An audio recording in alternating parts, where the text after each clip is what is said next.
Li Mei's Sword of Destiny. Chapter 1188. The giant python glanced at everyone's expressions and asked in a low voice, "What barbecue? Why is everyone so excited?" "Divine meat." Qin Feiyang laughed. "What?" The giant python's eyes widened. "Divine meat? What kind of joke was this? Was this something that ordinary people could eat?" Qin Feiyang smiled faintly, took out Chang Shui, threw it to Dan Wangkai and said, "Go and prepare." "All right." Dan Wangkai grabbed Chang Shui and excitedly ran to the lake. He took out the universe bag and took out the holy lion's corpse. Wolf King and the winged snow eagle also immediately followed to help. Not long later, the holy lion was chopped into 8 pieces. There was still a shocking divine might left in the flesh and blood. Fatso and Viper ran far away and found a large pile of firewood. They also moved a few large stones and built a few stoves. Viper took out a few large pots and placed them on top. There were stewing pots, frying pans, steaming pans. After igniting the firewood, the water in the pot quickly boiled. The giant python was stunned. To it, divine beasts were legendary existences that could only be looked at but not touched. But now it saw with its own eyes that a divine beast was chopped into pieces, thrown into a pot, fried, steamed, and stir-fried. What an inconceivable scene. At the same time, seeing that everyone was busy, Qin Feiyang's face revealed a smile that he hadn't seen for a long time. This smile was very sincere. Then, he silently left the lake and aimlessly wandered around the nearby mountains. The mountains, trees, and rivers here seemed to be hiding an invisible magic power. Every time he returned here, his anxious heart would slowly calm down. Walking to the mountains, breathing in the fresh air and recalling the past, his heart was especially peaceful. This won't do. By the lake, Fatso stood in front of the stove, looking at the divine meat in the few large pots, looking rather annoyed. These divine meat had been in the pot for a while, but there were no signs of cooking. Suddenly, Fatso's eyes lit up as he said, "Boss, let me borrow your nether devil flame." But when he turned to look at Qin Feiyang, he found that Qin Feiyang had already disappeared. "Where's boss? Where did he go?" He glanced around and asked Lu Hong and the others. Everyone looked at each other. They didn't even know when Qin Feiyang left. This person is too much. He didn't even say goodbye before leaving. Fatso grumbled in dissatisfaction. He looked at Dan Wangkai and chuckled. "Then use your alchemy fire." Dan Wangkai said, "Mine is only a 7th grade alchemy fire." Fatso urged, "There's not much difference between rank 7 and rank 8. Hurry up." "All right." Dan Wangkai nodded. With a thought, a palm-sized alchemy fire appeared. It was the 7th grade alchemy fire that he obtained from the Divine Python tribe's leader. A 7th grade alchemy fire was equivalent to a battle sage. Although it was still far from a false god, it was still better than ordinary dry firewood. "I'll go find Qin Feiyang." Lu Hong glanced at the crowd and said with a smile. Then she turned and walked towards the mountains outside. "I'll go take a look too." Yin Wei smiled and turned to follow her. Fatso was stunned. He turned to look at their backs and exclaimed, "I don't even know where he went. Where are you going to find him?" Yin Wei smiled without looking back. "This place is only so big. How difficult can it be to find him?" "Up to you." Fatso waved his hand and turned back to stare at the few big pots. His eyes were glowing. Back to Qin Feiyang. Unknowingly, he walked into the small forest and stood on a blue stone. He looked around and didn't speak for a long time. "I finally found you." Soon, Lu Hong and Yen Wei entered the small forest one after the other and looked at Qin Feiyang with a smile. "Why are you here?" Qin Feiyang came back to his senses and turned to look at the two with a smile. "Because we're worried about you," Lu Hong said. Qin Feiyang shook his head and said with a smile, "The fierce beasts here are generally only at the level of a warrior or a martial master. What's there to worry about? It's better to be safe than sorry." Yin Wei smiled and walked to Qin Feiyang. He asked suspiciously, "Why are you standing here?" Qin Feiyang glanced around with a trace of reminiscence in his eyes. He said, "This is where I parted with Uncle Yuan." Yin Wei nodded in realization. It turned out that this kid was thinking of someone else. Qin Feiyang sighed. "I remember that when I was invited to the Lin family, Uncle Yuan sent me off here. But I didn't expect that this farewell would be forever." Lu Hong comforted her. That won't happen. You two will definitely meet again. Qin Feiyong nodded. In this world he didn't have many relatives. So whether it was his mother or Uncle Yuan, he cherished them very much. Lu Hong sighed. Suddenly she seemed to have thought of something and asked, "Oh right, do you plan to save Lu Xingqian?" Qin Feiyong was silent for a moment and said, "Let me think about it." He personally sent Lu Xingqian to old Qin. Now he had to rescue him. He couldn't accept it. Lu Hong and Yin Wei looked at each other and fell silent. Qin Feiyong had his own opinions. They couldn't give any opinions. They could only silently guard him. Time passed little by little. After some time, Yin Wei suddenly raised his head and looked at the Iron Ox town not far away. They were not far from the Iron Ox town. They could see it if they raised their heads. Yin Wei seemed to have discovered something. There was a trace of suspicion in his eyes. But he didn't say anything and quickly withdrew his gaze. But soon he raised his head again and looked at the Iron Ox town. The suspicion in his eyes was even stronger. Suddenly, he looked at Qin Feiyong and asked, "Is there anyone else in the Iron Ox town?" Qin Feiyong was stunned. He shook his head and said, "No, why do you ask?" "No." Yin Wei frowned and muttered, "Then why did I sense a Taoist's aura in the Iron Ox town?" "A human's aura." Qin Feiyong was surprised. He raised his head and looked at the Iron Ox town.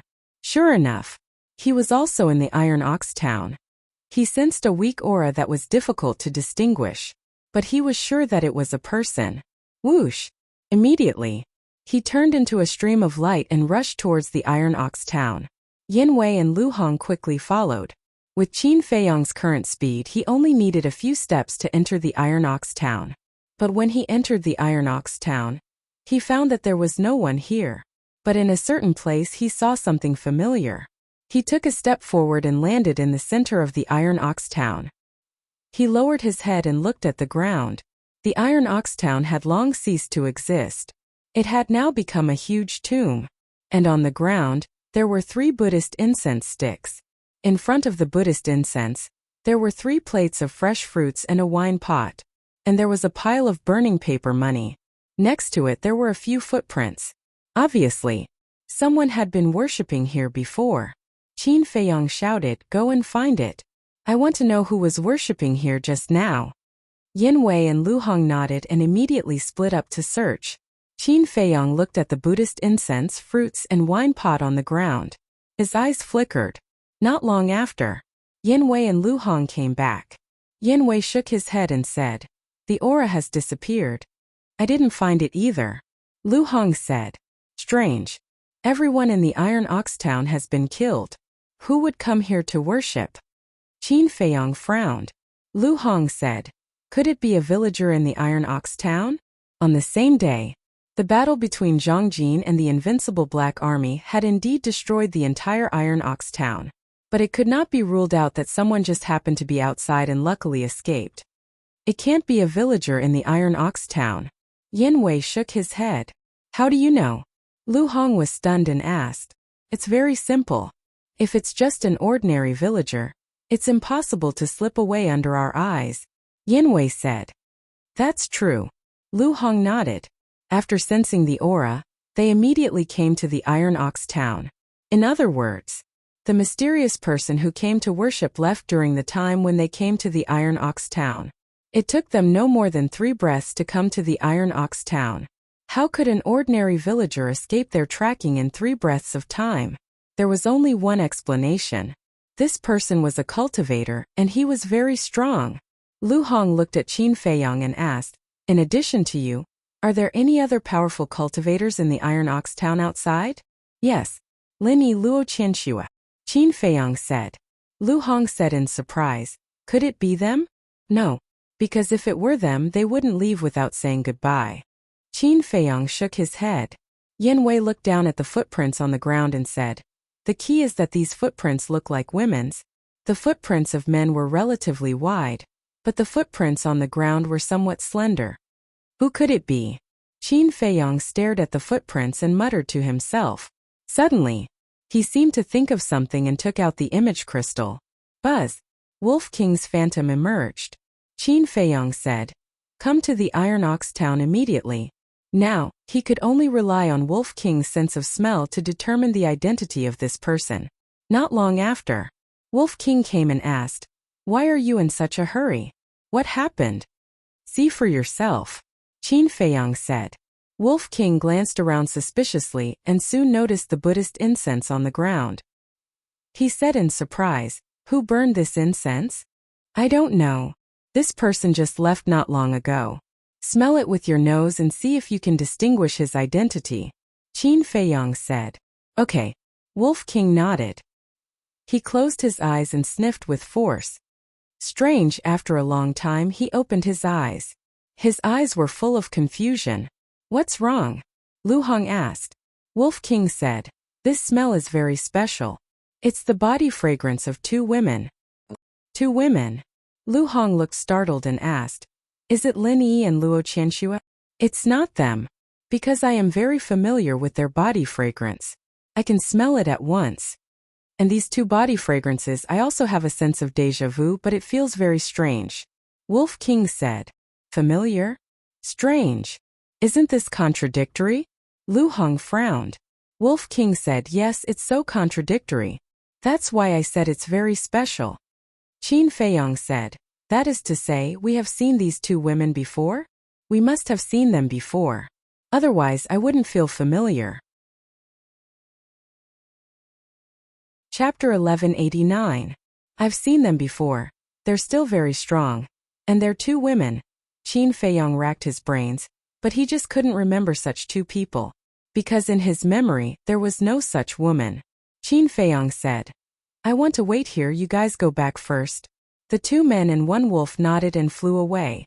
Qin Feiyang lowered his head and looked at the Buddhist incense, wine jug and fruits on the ground. He sighed deeply, turned around and flew out of Iron Ox town, finding a mountain peak. Standing at the top of the mountain, one could see the entire Iron Ox town. Immediately, he restrained his aura and watched Iron Ox town from afar. Days passed. Although Qin Feiyang had also thought that the mysterious person who came to pay his respects shouldn't appear again, he still held on to a trace of hope. But on the 10th day, he left in disappointment. By the lake, seeing Qin Feiyang return, Fatso chuckled. "You're back just in time, come and try it." Qin Feiyang landed beside Fatso and the others, looking at the few big pots. After 10 days of unremitting efforts, the divine meat was finally cooked. From afar one could smell the rich fragrance of the meat, making one's mouth salivate. Qin Feiyang tasted a piece, and his face immediately bloomed. He nodded and said, "Not bad. Everyone quickly have a taste." Everyone immediately swarmed over. Not long after, a wail sounded. The giant python was lying on the ground, constantly struggling. Its body had turned red and was still smoking. "What's going on?" Everyone looked at it in surprise. "So hot. I feel like my body is about to explode." The giant python cried out in horror. "It shouldn't be. We're all eating the same, why are we fine?" Everyone was bewildered. The giant python's appearance became more and more painful. Its body swelled up like a balloon. Qin Feiyang looked at the giant python, and his eyes suddenly flashed. He took out the ice blade and threw it into the lake next to him. The terrifying cold air immediately turned the lake into a frozen lake. The cold current was bone-chilling. Qin Feiyang shouted, "Quickly enter the lake." When the giant python heard this, it hurriedly jumped into the lake, splashing up huge waves. The white-eyed wolf looked at the lake, then turned to Qin Feiyang and asked suspiciously, "Little Qinzi, what's wrong with it? Are you allergic to the divine meat?" "Allergies?" Qin Feiyang rolled his eyes. This white-eyed wolf really had a rich imagination. Wolf King asked suspiciously, "If it's not an allergy, then what is it?" "It's because its cultivation is too weak, and its body can't withstand the energy in the divine flesh. If we don't suppress it, it will definitely explode and die," Qin Feiyang said. "I see." Everyone suddenly understood. Qin Feiyang said, "But for it, this is a great fortune."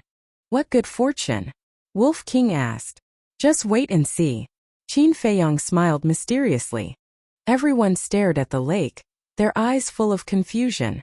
About 100 breaths later, boom! Suddenly, a powerful aura erupted at the bottom of the lake. It was the giant python's aura. But in the next moment, its aura soared crazily. In less than 3 breaths, its aura had soared to that of a 7-star combat emperor. Wolf King asked in surprise, "Is this the good fortune you mentioned?" Yes. The flesh of a divine beast can not only strengthen one's physique, but also increase one's cultivation realm. Qin Feiyang nodded. "Hurry up and eat. Don't fight, it's all mine." Hearing this, everyone immediately pounced on the big pots like hungry wolves pouncing on their food. Strengthen their physique and increase their cultivation realm. How could they let others have such a good thing? Everyone went crazy, especially Wolf King and the other beasts, who wolfed down the divine meat. Soon, only half of the divine meat was left. Soon, everyone couldn't stand it and jumped into the lake. During this period, the giant python rushed out of the lake. After tasting the sweetness, it also started to fight with everyone. Boom! For a moment, powerful auras kept erupting from the lake. Even Yin Wei broke through to a 3-star combat emperor because he ate the divine meat. Qin Feiyang wouldn't miss such a good opportunity and successfully stepped into the 7-star combat saint realm. However, after breaking through a small realm, the benefits that the divine meat brought to everyone obviously began to weaken. The sky gradually darkened. Several big pots of divine meat were all wiped out. Not even a little bit of heat was left. Everyone sat cross-legged by the lake, refining the energy in the divine meat. Only the giant python was still in the lake. Its cultivation was too weak. For it, if it didn't rely on external help, it wouldn't be able to digest such a great supplement. And its cultivation had already stepped into the 9-star combat emperor realm. Qin Feiyang had also helped it open the door of potential, and was currently trying to break through to the War Master realm. Time passed quietly. Early morning. The morning sun rose slowly, and the warm sunlight dispelled the remaining cold air of the night. Yin Wei was the first to wake up. When he opened his eyes, 2 rays of light burst out from his eyes. Comfortable. He stood up, exuding a tyrannical aura. In just one night, his body had become much more robust. His entire person looked as if he had been reborn. Phew! He let out a long breath of turbid air, turned around and glanced at Qin Feiyang and the others. He then stood to the side, silently protecting everyone. Noon! Boom! Qin Feiyang, who was meditating with his eyes closed, suddenly trembled, and a mighty holy aura emerged. Is he going to break through again? Yin Wei's gaze trembled as he looked at Qin Feiyang in surprise. Qin Feiyang's holy aura continued to soar, as if he was about to break through to the 8-star combat saint realm. But in the end, his holy aura stopped at the peak of the 7-star combat saint realm. He was just 1 step away from becoming an 8-star combat saint. What a pity! Qin Feiyang opened his eyes and retracted his holy aura. A trace of disappointment appeared on his face. You should be content. Yin Wei smiled. Qin Feiyang looked up at him and smiled. Yes, he should be content. Although he was not as exaggerated as the giant python, who could break through several realms in a day, to be able to break through from the 6-star combat saint realm to the peak of the 7-star combat saint realm was a very big gain. In fact, he had gained more than the giant python. This was because the time and energy required for a combat saint to break through a small realm was much more than that of a combat emperor. Moreover, his cultivation was now at the peak of the 7-star combat saint realm. It would not be long before he broke through again and stepped into the 8-star combat saint realm. It could be said that, in just one night, his strength skyrocketed several times. He was also getting closer and closer to the combat emperor realm. As long as he broke through to the combat emperor realm and activated the kill formula, he would be invincible against anyone below the false god realm. He might even be able to fight against a false god. Qin Feiyang took a deep breath and calmed down the excitement in his heart. He looked at Yin Wei and asked with a smile, "What about you? How was your gain?" "Very good. Not only did I break through to the 3-star combat emperor realm, but my physical body is also much stronger than before. I feel that I can kill someone of the same realm in an instant with just the strength of my physical body," Yin Wei said with undisguised joy. "That's right. Our biggest gain this time is not our cultivation, but our physical body. The Saint Lion has the body of a false god, and its flesh contains the power of a false god. We ate its divine flesh, which is equivalent to our physical body being tempered by the power of a false god. Whether it is toughness or strength, they have all been greatly improved. I also feel that I can kill someone of the same realm in an instant with a punch. Qin Feiyang clenched his fists tightly. He could clearly feel the explosive power in his body. Yan Wei smiled and said, although the Saint Lion is not a true war god, it is still a divine beast. The benefits it brings are naturally unimaginable. Qin Feiyang nodded.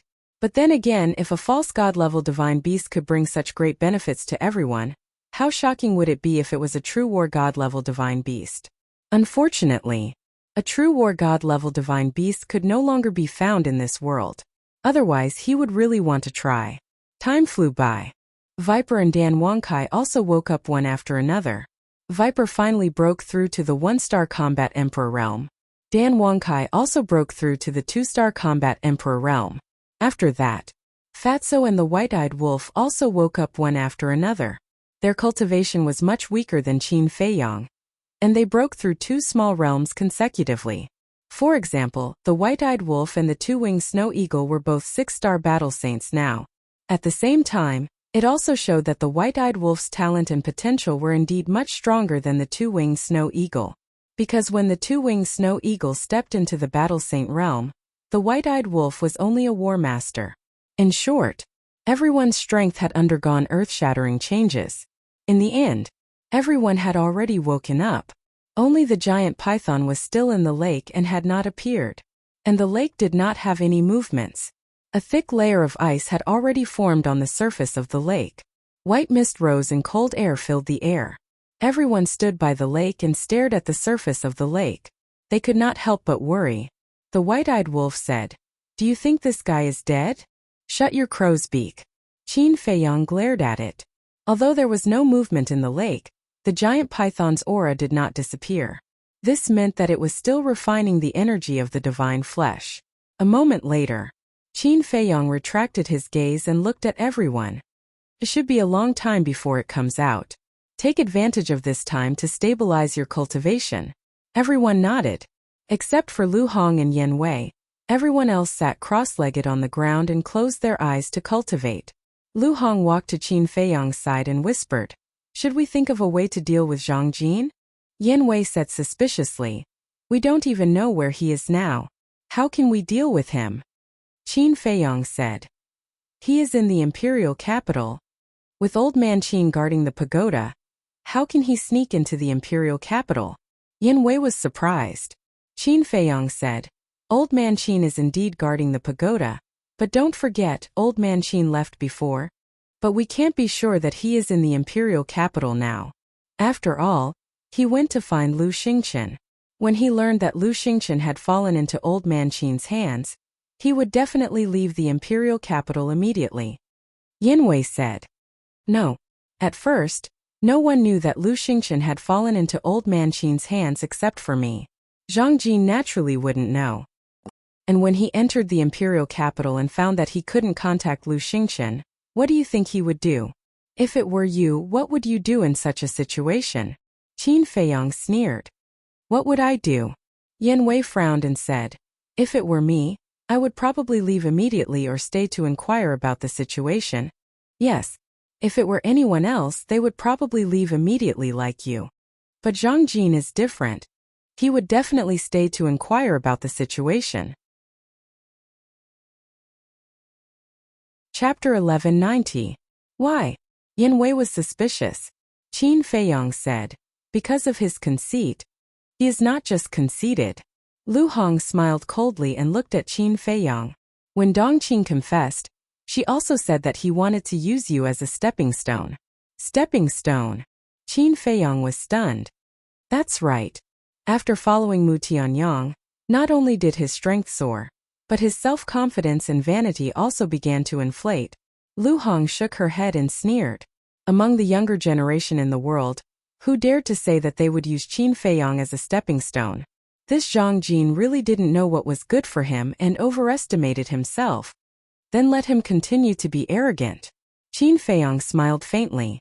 Originally, he still had some sympathy for Zhang Jin, but now it seemed that he was thinking too much. There was a saying that a pitiful person must have something hateful. This Zhang was a good example. By the way, these days, have you seen the two women who came to worship? Yin Wei asked. No. Qin Feiyang shook his head. You don't have to worry about this. Since they came to worship, they must have some connection with Iron Ox Town. Maybe one day, they will take the initiative to appear in front of you. Lu Hong comforted. Qin Feiyang nodded. Next, the three of them also sat cross-legged on the ground to stabilize their cultivation. In a flash, another 5 days passed. This time, even Qin Feiyang couldn't stay calm. Even if the giant python's cultivation was weaker than everyone, it didn't need to take so long. Moreover, it was also because of its weak cultivation that it ate the least divine meat among all of them. Logically speaking, it should have woken up long ago. But why was there no movement until now? If it wasn't for its aura, even Qin Feiyang would think that it was already dead. No. I have to go down and take a look, Qin Feiyang said. The giant python had just started following him. If something were to happen to it, wouldn't he become a laughingstock if word got out? Boom! However, just as he stood up, a shocking aura rushed out from the bottom of the lake. In an instant, everyone stood up. This aura belonged to the giant python. Her aura continued to soar. 1-star battle sect. 2-star battle ancestor. He only stopped when he was a 3-star war ancestor. Damn, it actually broke through 3 small realms in a row? Everyone was dumbfounded. But then, an even more shocking scene appeared. The giant python's aura was gradually changing. Amidst the original ferocious might, there was now a faint trace of dragon might. What's the situation? Everyone looked at each other before looking at the lake again. Their eyes were filled with bewilderment. As time quietly passed, the dragon's might became more and more intense. Grown suddenly, accompanied by a loud and clear dragon roar. A huge creature rushed out from the bottom of the lake, setting off huge waves. Its body was over 300 meters long, and it looked like a snake or a dragon. Its entire body was covered in earthen yellow scales. That dragon might came from its body. This is Flood Dragon. Qin Feiyang and the others were all dumbfounded. The black dragon snake swallowed its saliva and said, "You can't be. It's me, can't you recognize me?" The flood dragon looked at everyone in confusion. His voice was like a bell, deafening to the ears. "It's really you. How did you transform into a flood dragon?" The black dragon snake's eyes were filled with disbelief. That's right. The flood dragon in front of him was the giant python. The flood dragon said, "I don't know either. After eating the divine meat, I fell into a deep sleep at the bottom of the lake. When I woke up, I became like this." The black dragon snake held its breath and roared at Qin Feiyang and the others. "Did you see that? This is called a great fortune. What is our little harvest?" Everyone couldn't help but laugh bitterly. Indeed, compared to the giant python, their little harvest was like heaven and earth. One had to know, whether it was a snake or a python, as long as it transformed into a flood dragon, it was equivalent to a fish leaping through the dragon's gate, a true rebirth. Although it couldn't compare to a real divine dragon, it was much stronger than other fierce beasts. The most important thing was, once it transformed into a flood dragon, whether it was the power of its bloodline or its potential, it would undergo earth-shaking changes. It might even be able to transform into a real divine dragon in the future. "I'm a little jealous of you," the black dragon snake said powerlessly. "I'm a little jealous too," the spirit snake emperor muttered. Although the black dragon snake looked like a dragon, it didn't have the inheritance of a dragon. And although the spirit snake emperor was powerful, it was completely unrelated to a dragon. Therefore, they also yearned to transform into a real dragon. But this kind of thing was impossible without a particularly heaven-defying opportunity and luck. Looking at the two beasts' discouraged looks, the flood dragon felt a little embarrassed. Qin Feiyang patted the heads of the two beasts and said with a smile, "All right, don't be dejected. There's still a long time. Who can predict what will happen in the future?" "That's true." The two beasts nodded. Qin Feiyang looked up at the flood dragon and said with a smile, "Congratulations." The flood dragon chuckled and said shyly, "This is all your credit. I will definitely repay you in the future. We're all on the same side. Why are you being so polite?" Qin Feiyang shook his head and smiled. Then he retracted his ice blade and looked at everyone. After resting for a while, it's time to deal with business. Let's go to the castle to cultivate. Everyone nodded. The flood dragon's huge body shrank to a meter long and flew in front of everyone. It looked a little distant. Qin Feiyong waved his hand and sent everyone to the castle, leaving only Yin Wei outside. Where are we going now? Yin Wei asked. The imperial capital. Qin Feiyong's eyes flashed. He took out the space-time gate and handed it to Yin Wei. Yin Wei activated his battle chi and was about to awaken. Wait. But suddenly, Qin Feiyong stopped him. What's wrong? Yin Wei was puzzled. Let's enter the imperial capital through the teleportation altar in the Butterfly Valley, Qin Feiyong said. The space-time gate could only be opened once a day. If it was open now and an accident happened after entering the imperial capital, wouldn't it be disastrous? Therefore, it was better to leave the space-time gate open in case of any accidents. But when he heard that they were going to the Butterfly Valley, Yin Wei immediately objected. The Butterfly Valley must be heavily guarded now. If you go there now, won't you be walking into a trap? Qin Feiyong frowned and said, Let's go and take a look first. All right. Yin Wei nodded helplessly and opened the teleportation gate. The two of them walked in one after another. Qin Feiyong went to the imperial capital for Zhang Jin and Lu Xingqian. There was no point in looking for Renduxing now. He would definitely not be able to find him. Therefore, he might as well look for Lu Xingqian and Zhang Jin directly. Above the Butterfly Valley, Qin Feiyong and Zhang Jin appeared out of thin air. The moment they appeared, Yin Wei scanned the valley below, his eyes full of vigilance. However, in the end he found that there was not a single person in the huge valley. It was dead silent. This is strange.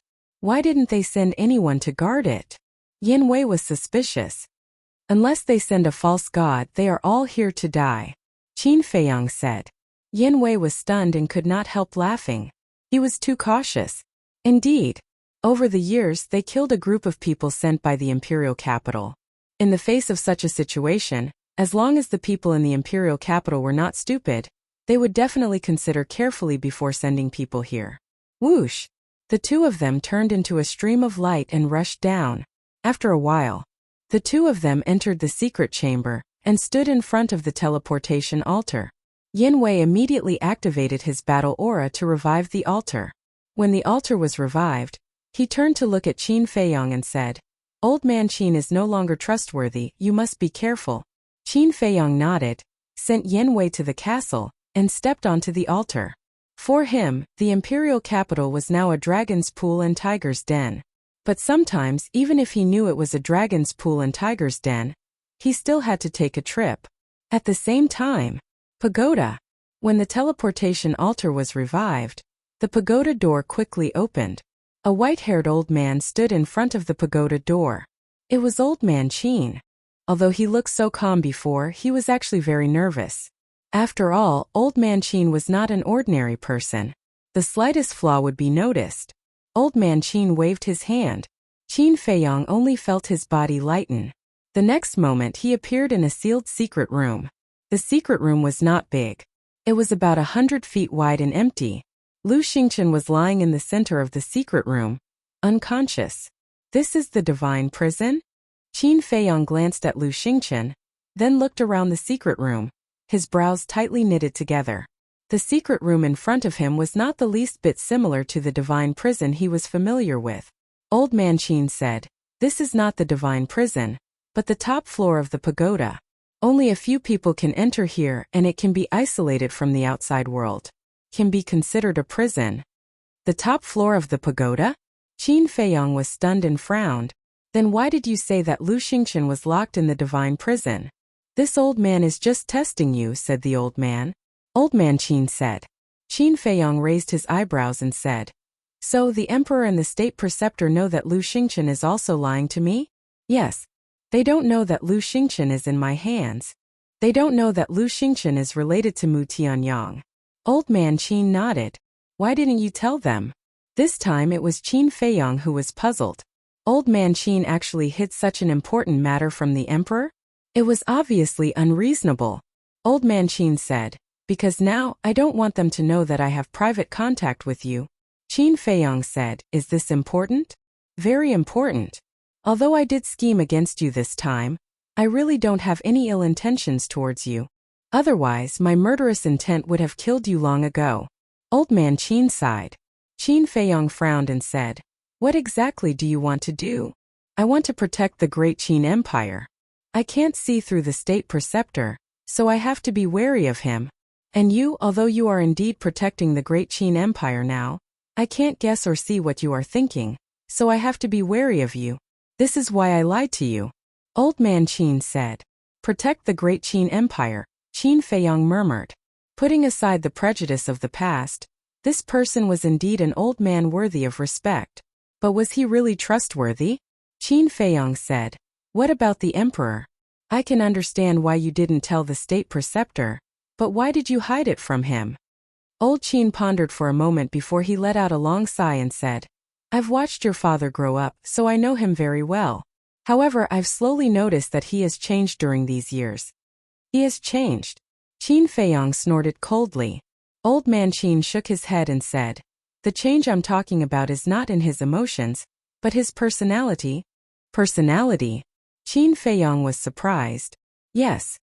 His personality has become more and more unfathomable, and he has become extremely shrewd and unpredictable. It's precisely because I can't guess what he is thinking that I hid it from him," Old man Qin said. Qin Feiyong's eyes flickered. Old man Qin waved his hand and said, "Let's not talk about this. You can take Lu Xingqian away, but you have to agree to a request of mine." "Speak," Qin Feiyong said. Old man Qin said with a serious expression, "Don't do anything that will harm the great Qin Empire. Otherwise, even if you have the legacy of the late emperor and have the protection of the late emperor, I won't let you off." "I don't need you to remind me of this," Qin Feiyong said indifferently. Chapter 1191. It was because of his ancestor that he activated the purple gold dragon soul. It was because of his ancestor that he obtained the dragon god's secret art. It was also because of his ancestor that his bloodline power could revert to its ancestor. And it was also because of his ancestor that his life could be extended. Back then, if it weren't for his ancestor's protection, he would have already died when he destroyed his bloodline power. Therefore, he had to protect the territory left by his ancestor, even if it was at the cost of his life. Old man Qin took a deep look at Qin Feiyong, breathed a sigh of relief and smiled. "Then you can take him away." Although he couldn't see through Qin Feiyong, he still believed in this point. Qin Feiyong waved his hand and sent Lu Xingqian to the castle. Old man Qin asked, "Where are you going next?" "To find someone," Qin Feiyong said. "Who?" Old man Qin was suspicious. Mu Tianyang's lackey. Qin Feiyong's eyes flashed with killing intent. "A blood debt must be repaid with blood," Old man Qin said. "Do you need this old man's help?" "No, you just have to tell me. Since you came back from the Magic Dragon Mountain Range, has anyone left the capital?" Qin Feiyong said. "No." Old man Qin shook his head. "Then he will definitely die today." Qin Feiyong sneered. Old man Qin's face couldn't help but show a trace of sympathy. This was sympathy for Zhang Jin. Being targeted by this kid in front of him was even more painful and desperate than being targeted by the devil. Suddenly, he seemed to have thought of something and said, "By the way, there's something I must tell you." "What?" Qin Feiyong asked. Old man Qin said, "After returning from the Magic Dragon Mountain Range, the Imperial Preceptor accused you of treason in front of His Majesty, saying that you and Mu Tianyang are colluding to overthrow the great Qin Empire. Do you believe it?" Qin Feiyong sneered. Old man Qin said, "It doesn't matter if I believe it or not, but His Majesty seems to believe it." Qin Feiyong said, "I think he's getting more and more muddle-headed." Old man Qin frowned. "He's your father after all. Isn't it inappropriate to say that?" Upon hearing this, Qin Feiyong's face darkened. Seeing this, Old man Qin sighed inwardly and immediately changed the topic with a smile. "Take out your image crystal. We'll establish a contract bridge so that we can contact each other in the future." Qin Feiyong nodded. After the contract bridge was established, Old man Qin brought Qin Feiyong to the first floor of the pagoda. He smiled and said, "Go do your work.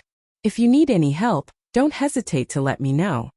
Qin Feiyang glanced at him, then turned and walked towards the tower door. Old man Qin waved his hand and the pagoda door opened. Just as Qin Feiyang walked out of the pagoda, a terrifying aura came from afar. He immediately raised his head to look, a cold glint flashing in his eyes. It's the imperial tutor. Old man Qin's expression also changed. He hurriedly walked to Qin Feiyang's side and said in a deep voice, "Go to the top floor and hide." After saying that, with a wave of his hand, Qin Feiyang instantly disappeared without a trace.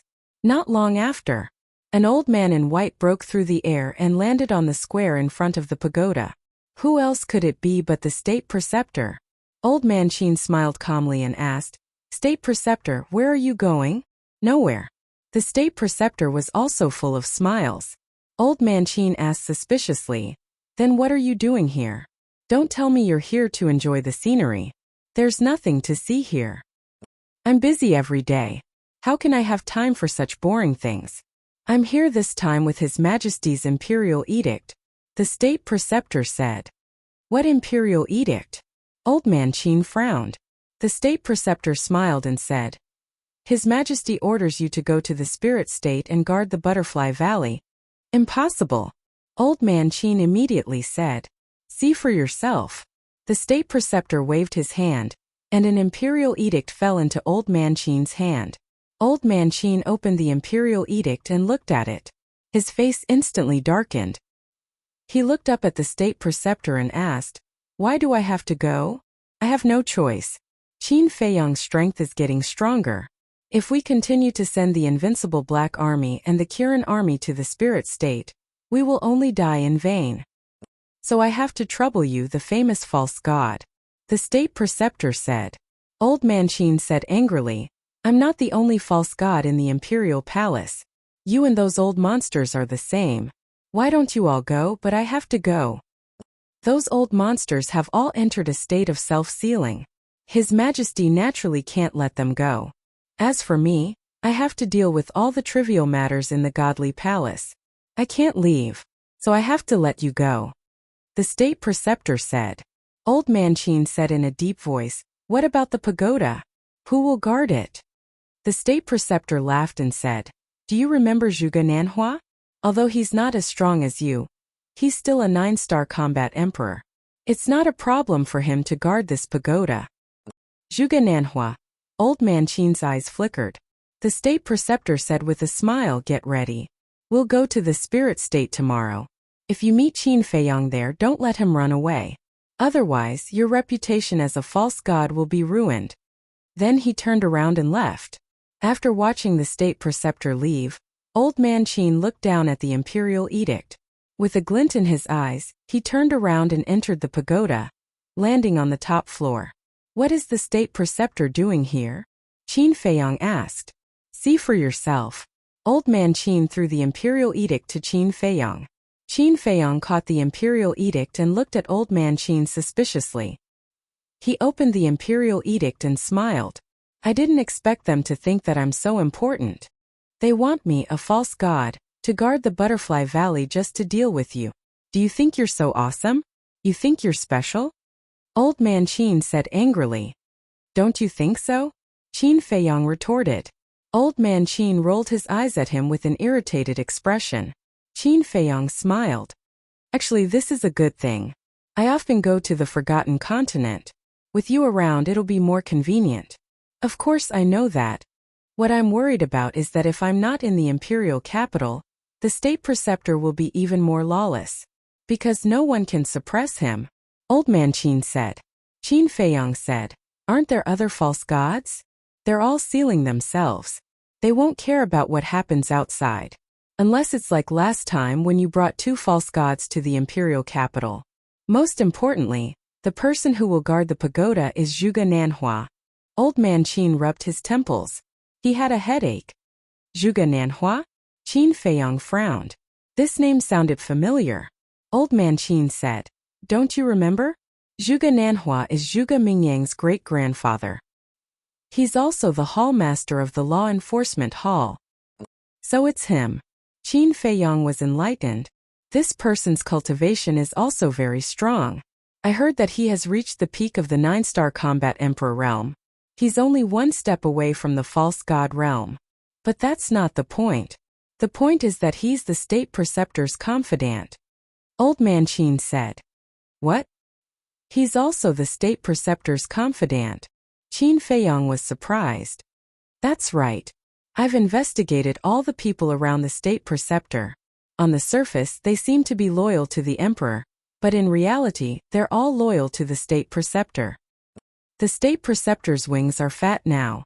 I really don't know what he'll do after I'm gone. Old Man Qin was worried.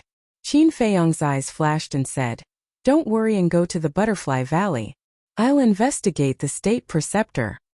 You? Old Man Qin looked at Qin Feiyong strangely and said, It's not that I don't trust you. It's just that this matter is too difficult. You can't even get close to him. How are you going to investigate him? Investigating a person doesn't necessarily mean getting close to him. In short, I'm confident, Qin Feiyong said. Seeing Qin Feiyong's confident face, Old Man Qin frowned and nodded. Well, I'll leave this matter to you.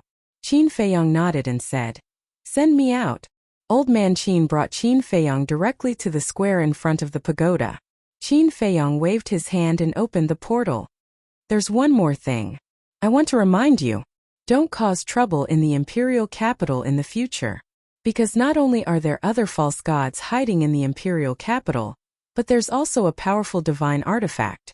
Just as Qin Feiyong was about to enter the portal, Old Man Qin secretly transmitted his voice. A powerful divine artifact. Qin Feiyong's eyes narrowed. He turned to look at Old Man Qin and said, I'll remember. After saying that, he entered the portal without looking back. The future belongs to him. Old Man Qin shook his head and sighed. He also opened the portal and left. Black Dragon Pool. Qin Feiyong once again appeared in this place, but he didn't stop and went to the castle. Inside the castle, everyone was cultivating in seclusion. Only Yan Wei stood at the side, looking at Lu Xingchen and Mu Qing. Both of them were unconscious. Qin Feiyong looked at the two of them and said to Yan Wei, Wake Mu Qing up. Yan Wei nodded, walked up and slapped Mu Qing a few times. Immediately, Mu Qing woke up, his face twisted in pain. Lord? When he saw Lu Xingchen, he immediately forgot about the pain. He quickly got up and ran towards Lu Xingchen. Stop! Yan Wei stepped in the middle, his eyes flashing coldly. Mu Qing turned to Qin Feiyong and roared, If you dare to mess around, I promise I won't let you off. Qin Feiyong said with a smile, That depends on your performance. What do you want me to do? Mu Qing said in a deep voice. Qin Feiyong said, Use your heavenly eye to find Zhang Jin's whereabouts. I can't do it. Mu Qing shook his head. Why? Qin Feiyong frowned. Mu Qing said, The heavenly eye is not omnipotent. Before looking, I have to know what he looks like, and I have never seen Zhang Jin. Qin Feiyong said suspiciously, Then how did you find Lu Xingchen in the 9 Nether Underworld? It seems that you haven't seen Lu Xingchen at that time, right? How do you know that I haven't seen him? Mu Qing sneered. When did you see him? Qin Feiyong raised his eyebrows. Mu Qing said, You want to know? I won't tell you. Seems that I have to make a move. Qin Feiyong waved his hand, and Chang Shui appeared. Stop! Mu Qing's face changed, and he quickly shouted, I'll tell you. It's because of a divine artifact. A divine artifact? Qin Feiyong was stunned and asked, The Gate of Time and Space. No. It's another divine artifact of the Mu family. This divine artifact was made by his lord himself. When it was made, his lord added his blood into it, so when his lord woke up, the divine artifact would have some reaction. The Mu family relied on this divine artifact to find his lord. You also know that with the Gate of Time and Space we can go in and out of any place at will, so before entering the 9 Nether Underworld, I had already seen Lu Xingchen. Mu Qing said, Amazing, there's actually another divine artifact. Chapter 1192. Mu Qing snorted. You can't even begin to imagine the power of the Mu family. Qin Feiyong smiled. Don't worry. This divine artifact will fall into my hands sooner or later. Mu Qing's face was suddenly filled with anger. How dare he say that? Was he looking down on the Mu family? Qin Feiyang took out a spiritual sea pill and threw it to Mu Qing. Don't talk nonsense. Hurry up and repair your qi sea. Mu Qing grabbed the spirit sea pellet and gloomily glanced at Qin Feiyang. Then, he threw the spirit sea pellet into his mouth and said, "It's still the same as before. If I haven't seen him before, I won't be able to find his location." That's easy. Qin Feiyang chuckled. His battle qi surged, and Zhang Jin's figure immediately condensed in the void. Mu Qing was annoyed. Couldn't he tell that he didn't want to help? Why did he have to force him? Qin Feiyang smiled faintly. Can you do it now? Mu Qing said, if he changes his appearance, I can't find him either. Swish. Qin Feiyang stepped forward, grabbed Mu Qing's neck and sneered. Are you challenging my patience? If you can't find him after changing his appearance, then how did you find me when I changed my appearance? Mu Qing's pupils shrank. I'm telling you, don't play tricks with me again. Otherwise, you and Lu Xingchen will die today.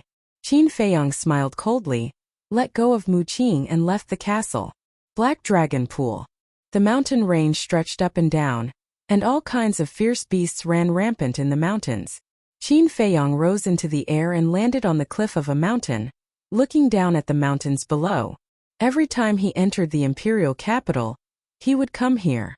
Unknowingly, this place had become his foothold in the imperial capital. He pondered for a moment. With a wave of his hand, he summoned Yan Wei and Lu Hong from the ancient castle. The three of them worked together to cut down wood and gather materials. In less than an hour, they built a brand new wooden building on the mountain peak. Qin Feiyang stood in front of the small wooden house and nodded with satisfaction. He smiled and said, "This will be our home in the capital from now on." Yan Wei and Lu Hong looked at each other and smiled. "Since it's a home, we should decorate it well," Lu Hong said with a smile. She then turned around and flew down the mountain. What is she going to do? Yan Wei was suspicious. Qin Feiyang smiled faintly and said, "It's a woman's nature to love beauty. She must have gone to find those flowers and plants to decorate this place." Yan Wei shook his head and smiled. Wang. At this moment, the image crystal began to move. Qin Feiyang took out the image crystal. A shadow appeared. It was Fatso. Fatso said, "Mu Qing's Sea of Qi has been repaired." Got it. Qin Feiyang nodded and turned off the image crystal. With a wave of his hand, Mu Qing immediately appeared beside him. You are really leisurely and elegant. Glancing at the small wooden house, Mu Qing smiled coldly. Qin Feiyang smiled and said, "You can come here often if you have time in the future. I'm afraid you won't have the chance." "Don't worry. There will definitely be a chance," Mu Qing said meaningfully. Wisps of strange light appeared in his eyes. After a while, the light in his eyes dissipated. He looked at Qin Feiyang and said, "Zhang Jin is in the fragrant moon brothel. He is sitting in a corner of the hall." "Which fragrant moon brothel?" Qin Feiyang asked. The fragrant moon brothel had many branches in the imperial capital. "The first district," Lu Xingchen said. Qin Feiyang asked, "Did he change his appearance?" "Yes." Mu Qing waved his hand. A middle-aged man appeared in the void in front of him. He said, "This is his current appearance. You can even see his current appearance. Your all-seeing eye is really powerful. It's a pity that you can't inherit the fighting soul." Qin Feiyang sighed. Mu Qing's face was immediately filled with anger. Because as long as he was not a fool, he could understand the meaning of these words. Obviously, he was thinking about his all-seeing eye. Qin Feiyang laughed and sent Mu Qing to the castle. Fatso immediately destroyed his Sea of Qi. "Fatso, you just wait. Sooner or later, I will make you kneel and beg for mercy." Mu Qing was furious. This was the third time that his Sea of Qi had been destroyed. When had he ever been treated like this? Still arrogant? Just wait. Fat Lord will make you kneel and beg for mercy now. Fatso laughed evilly and went up to punch and kick him again. For a moment, the miserable howls in the castle were incessant. Outside, Qin Feiyang waited for a while. When Lu Hong did not come back, he took out the image crystal. Lu Hong's image soon appeared. Lu Hong was standing in a jungle, holding all kinds of wild flowers in her hands. Qin Feiyang said, Old Yen and I are going to the fragrant moon brothel. Stay here and don't run around. Have you found Zhang Jin? Lu Hong asked. Qin Feiyang nodded. Then you guys be careful, Lu Hong warned. Qin Feiyang smiled and turned off the image crystal. He took out 2 illusory pills, one for Yen Wei and the other for himself. After a simple disguise, the two opened the portal and descended in front of the fragrant moon brothel. The fragrant moon brothel was located next to the central square of the first district. The location was very good, and the streets were full of traffic. The fragrant moon brothel was also the largest brothel in the imperial capital, so there were many people coming in and out. Moreover, most of them were the children of wealthy families, people of great wealth and status. Qin Feiyang did not enter the fragrant moon brothel immediately. Instead, he walked along the street and looked at the central square not far away. The scene of him being taken to the central square and beheaded in public was still vivid in his mind. At that time, if it were not for the mysterious madam and the Mu family's help, he should be dead. If he was really dead, many people would wake up laughing in their dreams. Yen Wei looked at the central square and sighed secretly. He smiled and said, "Let's go in." Qin Feiyang nodded. The two entered the fragrant moon brothel. Inside, there were singing and dancing and smoke lingered. The women's moans and the men's laughter were intertwined, forming a kind of extravagant and luxurious atmosphere. Everyone came to this kind of brothel, naturally, not to find true love, but for the pleasure and sense of superiority in their hearts. Looking at all this, Qin Feiyang's heart was full of disgust. Whether it was the men or the women here, they have been devoured by desire. They thought they were great. They were rich. They were powerful. They were beautiful. But in fact, they were just a group of vermin. "Two guests, do you have a reservation in advance?" A waiter came up and looked at Qin Feiyang and asked with a smile. Qin Feiyang looked at the waiter, then looked at the hall. His eyes suddenly locked on a corner. He saw a middle-aged man sitting alone, drinking silently. He looked out of place with the other people in the hall. Qin Feiyang pointed to the middle-aged man and looked at the waiter with a smile. "We have an appointment with him, you go ahead, we can go there by ourselves." "That's good. If you need anything, just let me know," the waiter said with a smile, and then he went to the next guest. Qin Feiyang and Yen Wei looked at each other and walked toward the middle-aged man. "Little brother, do you want to have a drink? Little brother, come and have fun for a while. I promise I will serve you well." Along the way, women kept coming out to show off, wearing revealing clothes and heavy makeup. They were very slutty. But Qin Feiyang ignored them, went straight to the middle-aged man's table, and sat opposite him. Yen Wei stood behind him. The middle-aged man was drinking. Seeing Qin Feiyang come uninvited, he immediately raised his eyebrows, put down the wine glass, and looked at Qin Feiyang.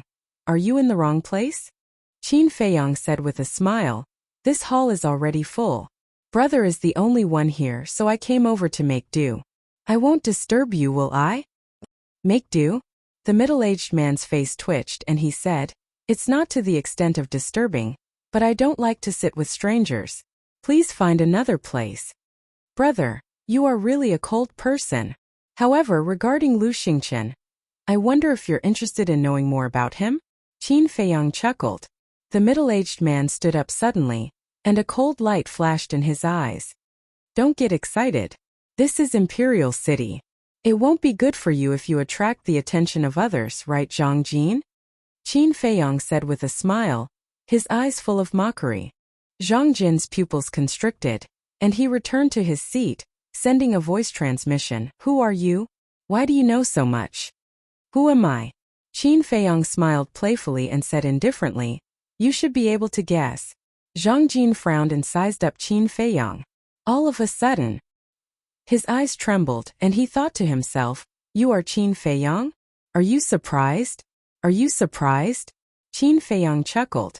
Zhang Jin's face suddenly darkened, and he said, "How did you find me?" One must know. He had changed his appearance now, and even the people around him might not be able to recognize him, but Qin Feiyang could find him at once. Qin Feiyang said with a smile, "I have to thank Mu Qing. If it weren't for him, I wouldn't have been able to find you." Mu Qing. Zhang Jin was shocked, and he thought to himself, Mu Qing is the young master of the Mu family. How could he help you? You actually know? Qin Feiyang was surprised and said, So, Mu Qing has actually seen you. We have seen each other a long time ago. Zhang Jin said in a deep voice, This bastard dares to play tricks with me. A cold light flashed in Qin Feiyang's eyes. He grabbed a clean wine cup, picked up the wine pot in front of Zhang Jin, poured a cup and tasted it leisurely. Zhang Jin's face was gloomy, and he said, Where is Lu Xingchen? What do you know? Qin Feiyang drank and said with a smile, Compared to Lu Xingchen, you should be more concerned about Ren Duxing. Zhang Jin was surprised. It seems that Ren Duxing hasn't contacted you these days, but thinking about it, with Elder Qin in the pagoda, he can't find you even if he wants to. Qin Feiyang said with a smile. Zhang Jin clenched his hands and said to himself, If you have something to say, just say it. Don't be so sarcastic. Although Ren Duxing has the upper hand in the battle with the state preceptor, there is not much left of his divine consciousness. According to my speculation, there should be only one wisp left. Qin Feiyang said. Zhang Jin's heart suddenly sank. Qin Feiyang said again, Also, Dongqing and the 4 sacred beasts have died in my hands. What? Zhang Jin's eyes trembled. Chapter 1193. That's right. Look at my cultivation, isn't there a change as well? Qin Feiyang said again. Zhang Jin took a look. His face was filled with disbelief. He had actually broken through to 7-star Battle Saint. There were even signs of him breaking through to 8-star Battle Saint. Qin Feiyang chuckled. Not only me, old Yin behind me has also broken through to 3-star Battle Emperor. Yin Wei's face was also full of smiles. Zhang Jin raised his head and looked at Yin Wei. The disbelief in his eyes was even more intense. If he remembered correctly, this person had just broken through to 2-star Battle Emperor at Iron Ox Town. How long had it been? How did they do it? Qin Feiyang smiled and transmitted his voice. We ate the Saint Lion's divine meat. What? Zhang Jin's body and mind trembled. A divine beast was actually reduced to a meal on a plate? Qin Feiyang smiled faintly. It's a pity that you're not here. Otherwise, I would also have a share of you. Hearing this, Zhang Jin was not happy. Instead, his scalp went numb. This was because he heard a shocking murderous intent in that calm tone. You're here to kill me? He stared at Qin Feiyang vigilantly. Qin Feiyang said, Don't be nervous. I'm not here to kill you. Zhang Jin said, Then why are you here? Qin Feiyang smiled.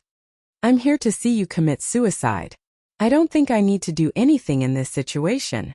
You, Zhang Jin glared at him. Committing suicide was equivalent to asking him to commit suicide. Now, Yin Wei had the ability to kill him in an instant, but he still asked him to do so. It was obvious that he wanted to humiliate him. He suppressed his anger and said gloomily, Where is Lu Xingchen now? Lu Xingchen and Mu Qing are in my hands. Qin Feiyang said. Damn it. Zhang Jin cursed in his heart. Could it be that all his hard work these past few days had been in vain? Bang! He rolled his eyes and suddenly lifted the table and shouted, Qin Feiyang is here. At the same time, he got up and ran outside without looking back. Qin Feiyang. The fragrant moon brothel immediately fell into dead silence. But in the next moment, the brothel. Where is Qin Feiyang? Everyone looked around the hall in surprise. It's him. Zhang Jin, who was running away, pointed at Qin Feiyang and shouted, Boom! Swish! That moment, powerful auras erupted from the fragrant moon inn. Half of the people in the hall immediately surrounded Qin Feiyang, their eyes filled with greed. Back then, the emperors, right, the emperor, calm. None of them wanted to miss this once-in-a-lifetime opportunity. However, facing all of this, Qin Feiyang didn't panic in the slightest. He swept his gaze over the crowd that surged over and said indifferently, Do I look like Qin Feiyang to you all? No. Then which one of you is Qin Feiyang? Everyone slammed on the brakes and stopped. They looked at Qin Feiyang and Yin Wei suspiciously. Qin Feiyang pointed at Zhang Jin and said with a smile, He is Qin Feiyang.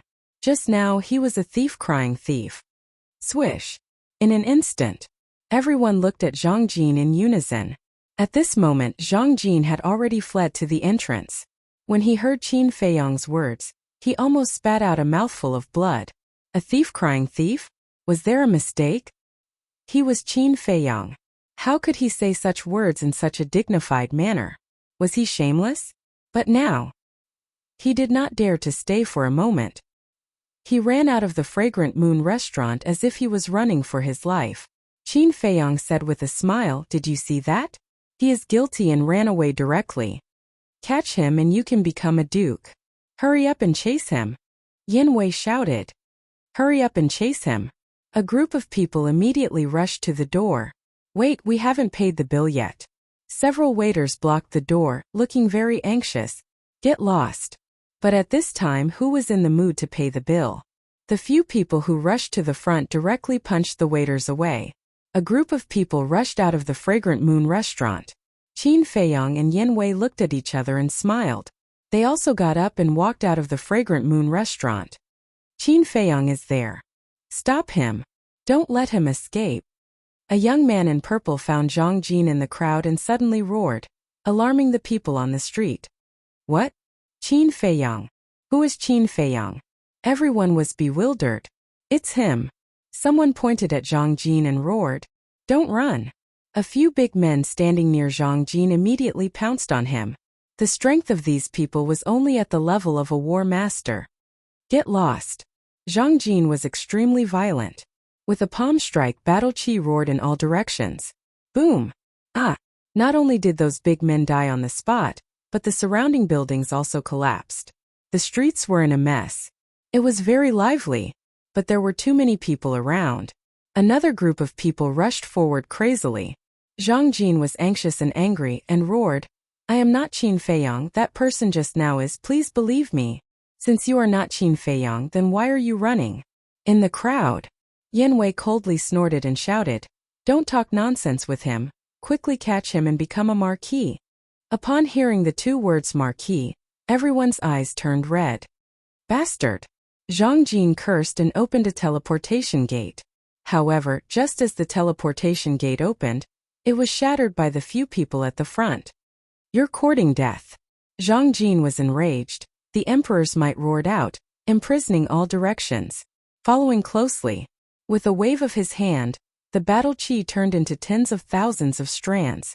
Like sharp arrows, they shot out in all directions, instantly killing a large number of people. The entire street was dyed red with blood. So strong. He seems to have broken through to the War King. Everyone panicked and did not dare to move forward. They stopped in the distance and surrounded Zhang Jin. In the crowd, Yin Wei looked at Zhang Jin, a cold glint flashed in his eyes, and sent a sound transmission to Qin Feiyang. "Do you need me to make a move?" "No need." Qin Feiyang waved his hand. Such a big matter must have alarmed the imperial palace. He believed that a big shot would arrive very soon. Moreover, this was the first district, where experts were as common as the clouds. Zhang Jin alone did not have the ability to jump around. Qin Feiyang die. As expected, a cold shout rang out.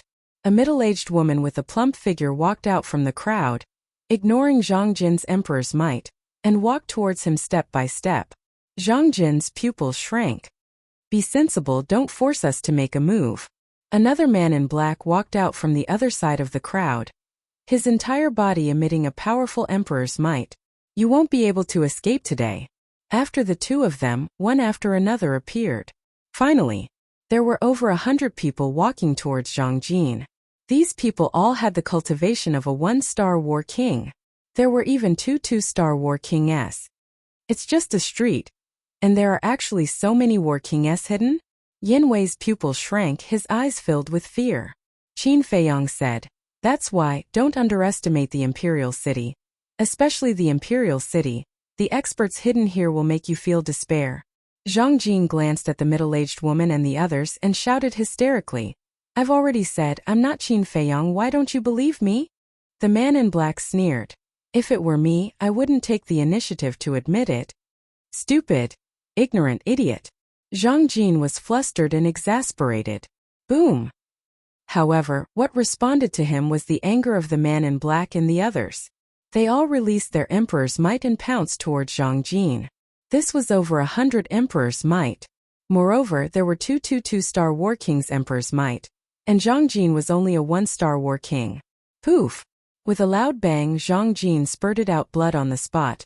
His body and mind trembled, and his face turned pale. Don't go too far. He formed a seal with both hands, and his battle chi surged. A palm-sized square seal instantly appeared in the sky.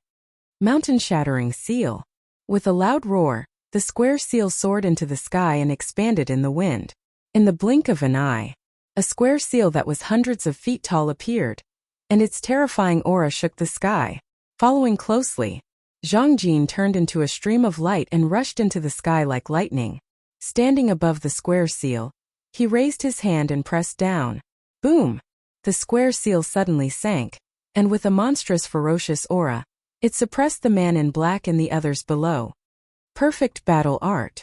I don't think I've heard of him mastering such a battle art before.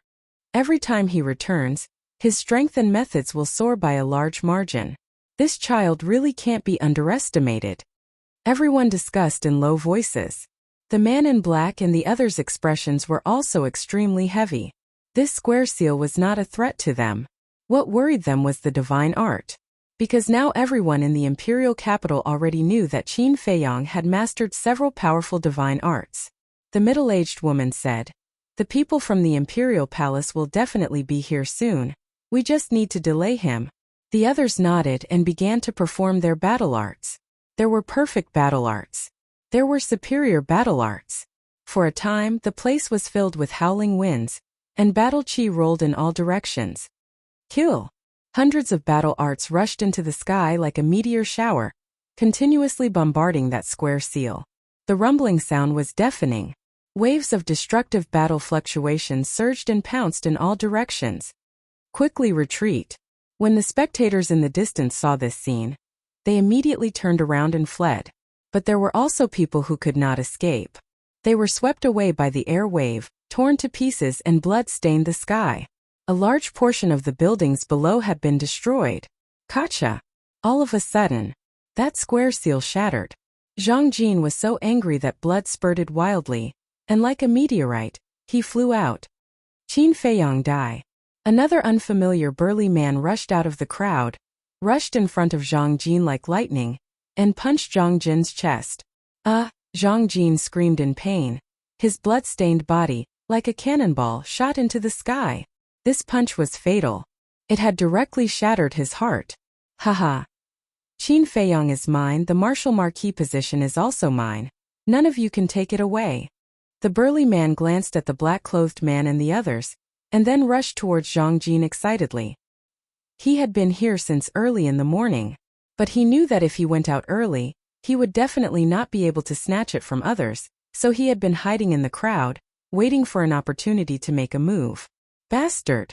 We can't let him succeed! The middle-aged woman shouted. The black-clothed man and the others also had gloomy expressions. They actually let this person take the initiative. Whoosh! The group of people used their supportive battle arts one after another and rushed towards Zhang Jin. Yan Wei shook his head and laughed. Being beaten by so many war emperors, I have to say that he is really pitiful. This is what he deserves. Chapter 1194. High up in the sky, Zhang Jin was in despair. His current cultivation was indeed much stronger than before. However, with so many combat emperors surrounding him, he did not even have the chance to escape, let alone fight. Qin Feiyang, go and die. The burly man rushed in front of Zhang Jin and threw a punch at Zhang Jin's lower abdomen. Bastard, with just you? Zhang Jin was so angry that he laughed. A black eagle rushed out from behind him. Its body was dozens of meters long and it was ferocious. It was his fighting soul. Chirp! The black eagle screeched and its sharp claws grabbed the burly man's head and crushed it on the spot. Isn't his fighting soul the purple gold dragon soul, sword soul and fire lotus? Why is it the black eagle? Does he have a fourth fighting soul? The black-robed man and the rest were bewildered. Don't care how many fighting souls he has. Let's kill him first. The middle-aged woman shouted. Roar! Clang! The black-robed man and the rest also activated their fighting souls. There were beast souls and weapon souls. Kill! The black-robed man and the rest roared in unison. Immediately, all the fighting souls charged towards Zhang Jin. The black eagle in front of Zhang Jin was instantly crushed. Looking at the group of fighting souls, Zhang Jin was disheartened and he roared, "Qin Feiyang, I won't let you go even if I become a ghost." Before he finished his words, the black-robed man and the rest of the fighting souls drowned Zhang Jin. "I'm afraid you won't even have the chance to become a ghost," Qin Feiyang sneered. Facing the attack of so many fighting souls, even he did not have the confidence to survive, let alone Zhang Jin. He retracted his gaze and looked at Yan Wei. "Let's go." Yan Wei nodded and opened a space portal. Boom! At this moment, a terrifying aura descended. Following that, an old man in white appeared in the void above. It was the Grand Tutor. Behind him was a large group of enforcers. The Grand Tutor looked at the black-robed man and the rest and asked expressionlessly, "Where is Qin Feiyang?" "Over there." The group of people pointed to the sky, their hearts filled with excitement. They worked together to kill Qin Feiyang. Although they couldn't be conferred the title of Marquis, they would definitely receive a generous reward. After all, there were so many people.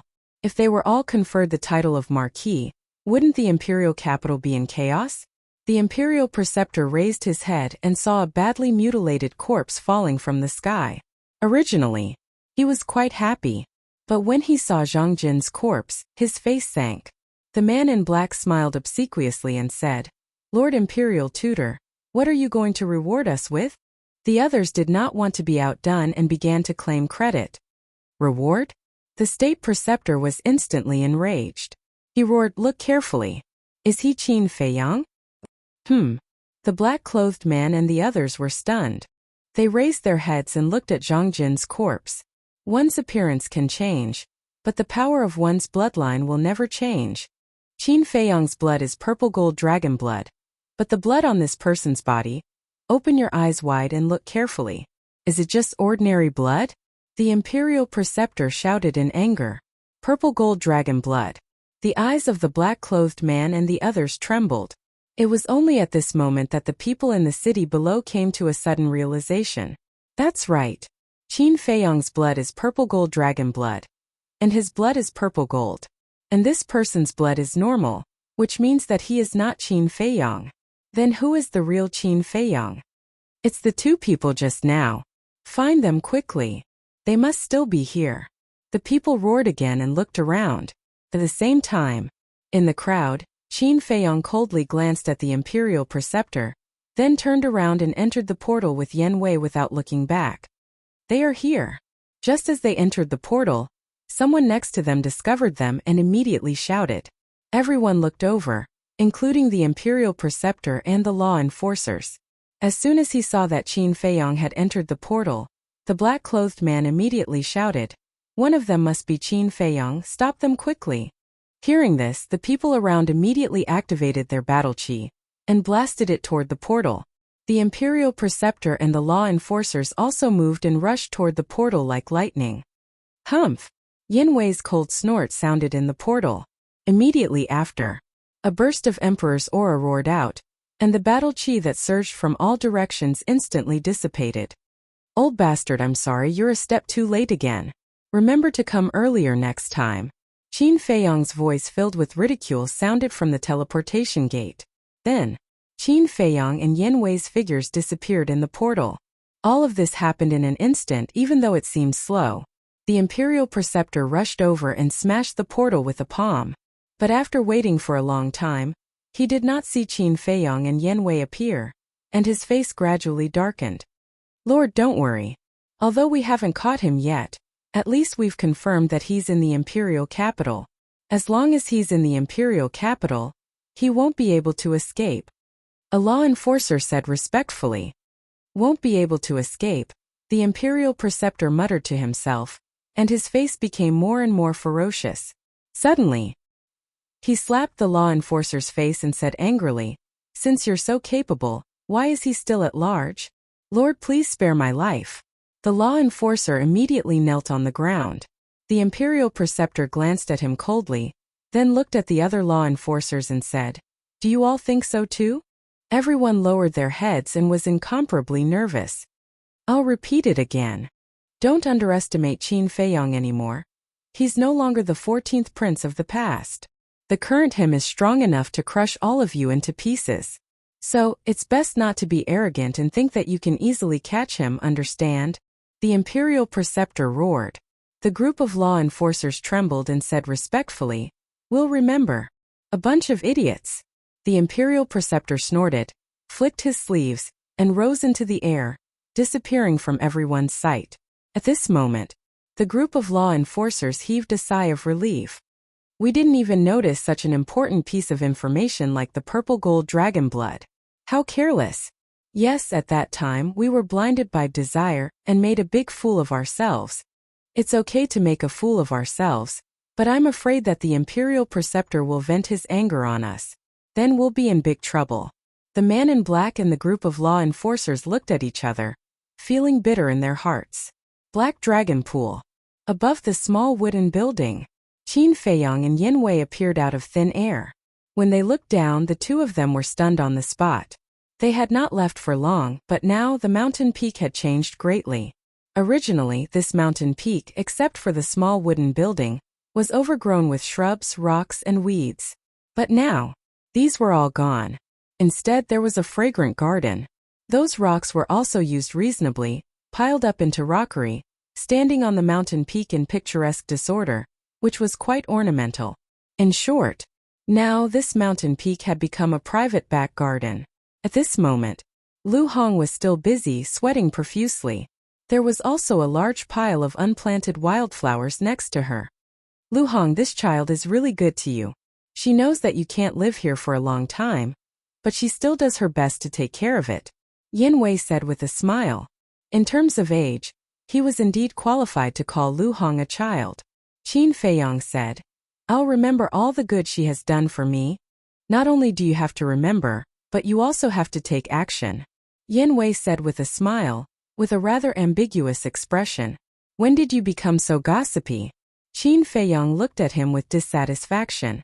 I'm not gossiping, I'm asking you to cherish it. In this world, there are very few good women, let alone this kind of woman who is so devoted to you and is so considerate. Don't wait until you lose it to feel heartache, Yin Wei said with a sound transmission. Qin Feiyong raised his eyebrows. Yin Wei thought to himself, I'm giving you advice as someone who has been through this. Okay, I know. Qin Feiyong rolled his eyes at him. This time, Lu Hong looked up at the two of them and said with a smile, What are you whispering about? Nothing. Yin Wei waved his hand and smiled. Then he patted Qin Feiyong's shoulder meaningfully, flew to Lu Hong's side and said, Is there anything I can help you with? Lu Hong glanced around, pointed to the pile of unplanted wildflowers, and said, Help me classify those flowers. Okay. Yin Wei immediately squatted on the ground and busied himself. Lu Hong asked, Is it settled? Yin Wei nodded and said with a smile, It's settled. I even saw the Imperial Preceptor. He's probably mad now. It's best if he dies of anger, Lu Hong said. Yin Wei was slightly stunned, and then he couldn't help shaking his head and laughing. Looking at the two of them talking and laughing, Qin Feiyong also smiled from the bottom of his heart. Swish. Then, he went to the castle. Seeing that Lu Xingqian was still in a coma, he frowned slightly, turned to Fatso and asked, Has he ever woken up? No. Fatso shook his head. How serious a blow did he suffer at Elder Qin's place that he could be in a coma for so long? Qin Feiyong was puzzled. Do you really think that he can make me unconscious? But before his voice died away, a familiar voice sounded. Then, Lu Xingqian opened his eyes, got up and looked at Qin Feiyong playfully. Mu Qing immediately ran to Lu Xingqian's side. What do you mean? Qin Feiyong raised his eyebrows. Mu Qing sneered and said, Isn't it obvious? His Highness is pretending. Pretending? Qin Feiyong was stunned. That's right. Why don't you think about who is standing in front of you now? Mu Qing said, her eyes full of sarcasm. Lu Xingqian raised his eyebrows and said, I told you not to talk to Brother Qin with such an attitude. Hearing this, Mu Qing looked a little unhappy, but she didn't dare to disobey and kept silent. Qin Feiyong glanced at Mu Qing, looked at Lu Xingqian, frowned and asked, What's going on? Viper and the others also woke up from their cultivation and looked at Lu Xingchen in surprise. Lu Xingchen smiled faintly, pointed to his head, and said, "Now the soul in this sea of consciousness, which is Lu Xingchen's soul, has merged with my divine sense. With the strength of my divine sense, how could a mere elder Qin knock me out?" Divine sense. Qin Feiyang's body shook violently. He actually neglected such an important point. Mu Tianyang could seize Ren Duxing's body and use his divine sense to fight with the Imperial Preceptor and revive the divine artifact. Lu Xingchen could also do it. In other words, Lu Xingchen was now fully capable of killing him. Chapter 1195. Fatso and the others couldn't help but become vigilant.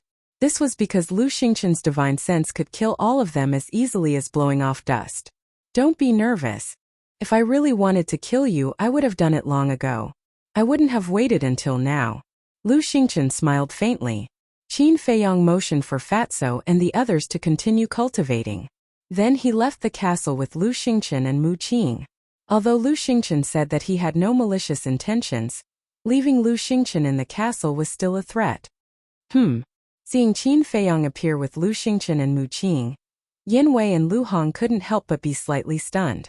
At the same time, Lu Xingchen glanced at the top of the mountain and said with a smile, "It's arranged very well. What's going on?" Lu Hong and Mu Qing walked to Qin Feiyang's side and asked in a low voice. Qin Feiyang waved his hand and said, "It's nothing. Go about your business." The two looked at each other and the suspicion in their hearts grew stronger. But they didn't ask any more and turned to leave. Qin Feiyang glanced at the top of the mountain and suddenly saw a carved stone tea table and several stone stools beside the small wooden building. Obviously, this must have been specially prepared by Lu Hong for him. "Let's go over and sit," Qin Feiyang said faintly. He turned and walked to the tea table and sat opposite Lu Xingchen. Mu Qing stood respectfully behind Lu Xingchen. Qin Feiyang looked at Lu Xingchen and said faintly, "Tell me, what do you want to do?" Lu Xingchen said, "Cooperation." Qin Feiyang was surprised. Lu Xingchen said with a smile, "I did all this to let you see my sincerity." "Good faith?" Qin Feiyang raised his eyebrows. "Not bad. That day here you saw through my identity. I deliberately allowed myself to be captured. Because I knew that you would come to save me sooner or later. I was the one who told you Ren Duxing's whereabouts on purpose. It's just that I didn't expect you to be so powerful that you actually managed to kill Dongqing and the 4 Saint Beasts," Lu Xingchen said. Qin Feiyang asked, "Then do you hate me very much now?" "Hate?" Lu Xingchen shook his head and smiled. "To be honest, I do hate you a little. After all, the 4 great sacred beasts have followed me for so many years. They are loyal and devoted. But compared to your value, I choose to forget this hatred." "My value?" Qin Feiyang frowned. "That's right. I can foresee that in the future, your achievements will not be inferior to Qin Batian. Therefore, if we cooperate, we will definitely achieve great things," Lu Xingchen said with a smile. Qin Feiyang was puzzled. "There are so many people in the Great Qin Empire. Why do you have to cooperate with me?" "It's very simple. You have obtained Qin Baishan's legacy. Of course, the biggest reason is that I admire you. Thinking back to when you were young, you were a blazing sun in the imperial capital with a boundless future. But suddenly, there was a drastic change and you became a homeless, pitiful worm. If it were someone else, they would have long given up on themselves. But you didn't. Step by step, you have relied on your own efforts and perseverance to get to where you are today. Therefore, I admire you," Lu Xingchen said. "But you have to know that our ambitions are different. What I want to do is to protect the empire of the Great Qin Empire, but you want to overturn the empire of the Great Qin Empire. Do you think it is possible for 2 people like them to cooperate?" Qin Feiyang said indifferently. "Why is there no possibility of cooperation? Although as a descendant of the Qin clan, protecting the Great Qin Empire is your duty, you have to see the reality clearly. Is it worth your protection?" Lu Xingchen said. Qin Feiyang said, "Public is public, private is private. I don't want to mix them up." Mu Qing snorted coldly. "My lord, I told you long ago that he is stubborn, but you didn't believe me. Now you see." "Shut up," Lu Xingchen glared at him, then looked at Qin Feiyang and said with a smile, I can take a step back. What do you mean? Qin Feiyang said. Lu Xingchen said, let's work together to get rid of some obstacles, such as the state preceptor and the current emperor. Qin Feiyang's eyes flashed, and he said, Ren Duxing told me that Zhuge Mingyang and the first prince are brothers. Is this true? Lu Xingchen said, I can only tell you this if you agree to cooperate with me. You're using this to blackmail me? Qin Feiyang raised his eyebrows. Lu Xingchen said with a faint smile, do you want to know? Qin Feiyang's eyes flashed. Then he nodded and said, okay, we'll cooperate.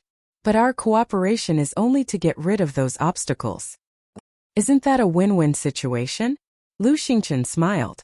Qin Feiyang said, tell me now. I know the truth. But at this time, Mu Qing said, you're not trustworthy. If you say you want to cooperate now, you might go back on your words later. So you have to write it down. Qin Feiyang raised his eyebrows, looked up at him and said lightly, are you qualified to speak here? You, Mu Qing glared at him. Enough! Lu Xingchen shouted impatiently. Mu Qing shrank his neck and immediately fell silent, but his face was full of displeasure. Lu Xingchen looked at Qin Feiyang and said with a smile, Brother Qin, I believe in your character.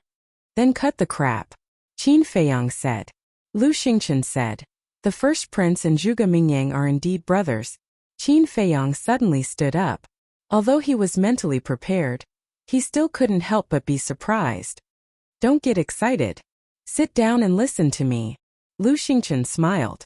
Qin Feiyang returned to the stone bench and tried to control his emotions. He silently looked at Lu Xingchen. Why would Zhuge Mingyang assist the first prince? He has a divine artifact in his hands, unless I condense a complete divine soul. And after the battle with Ren Duxing, he will definitely not leave the imperial capital easily in the future. And if we make a move in the imperial capital, the situation will be very unfavorable for us, Lu Xingchen said. Qin Feiyang nodded. Lu Xingchen's concerns were not without reason. Suddenly, Qin Feiyang seemed to have thought of something and asked suspiciously, what's going on with your divine sense? Why do you have to seize two bodies at the same time? And now you and Ren Duxing, are you Mu Tianyang or you? I will tell you about this in the future. As for me and Ren Duxing, you can think of it this way, I am still Lu Xingchen, and Ren Duxing is still Ren Duxing, Lu Xingchen said. Qin Feiyang raised his eyebrows. What's the difference between this and not answering? He asked. Then what are you going to do next? Lu Xingchen said with a smile, of course, I will go back to the Divine Hall and continue to investigate the little prince and the state preceptor. You dare to go back to the Divine Hall? Aren't you afraid that old Qin will harm you? Qin Feiyang sneered. Lu Xingchen said, that's why I still need you to negotiate with him. Qin Feiyang looked at him deeply and said, when I have time I will talk to him. Lu Xingchen said, one more thing, I will take Mu Qing away later. Qin Feiyang raised his eyebrows and said, I don't think I said I would let him go? Lu Xingchen laughed and said to Mu Qing without looking back, why don't you apologize to Brother Qin?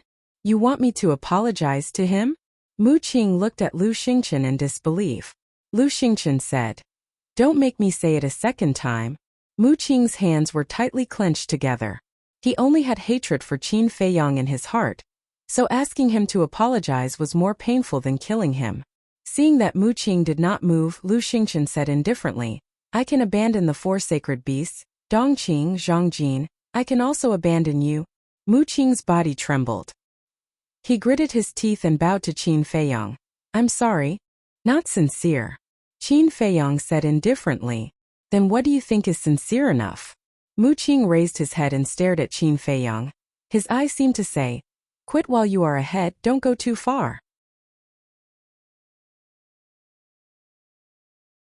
Chapter 1196.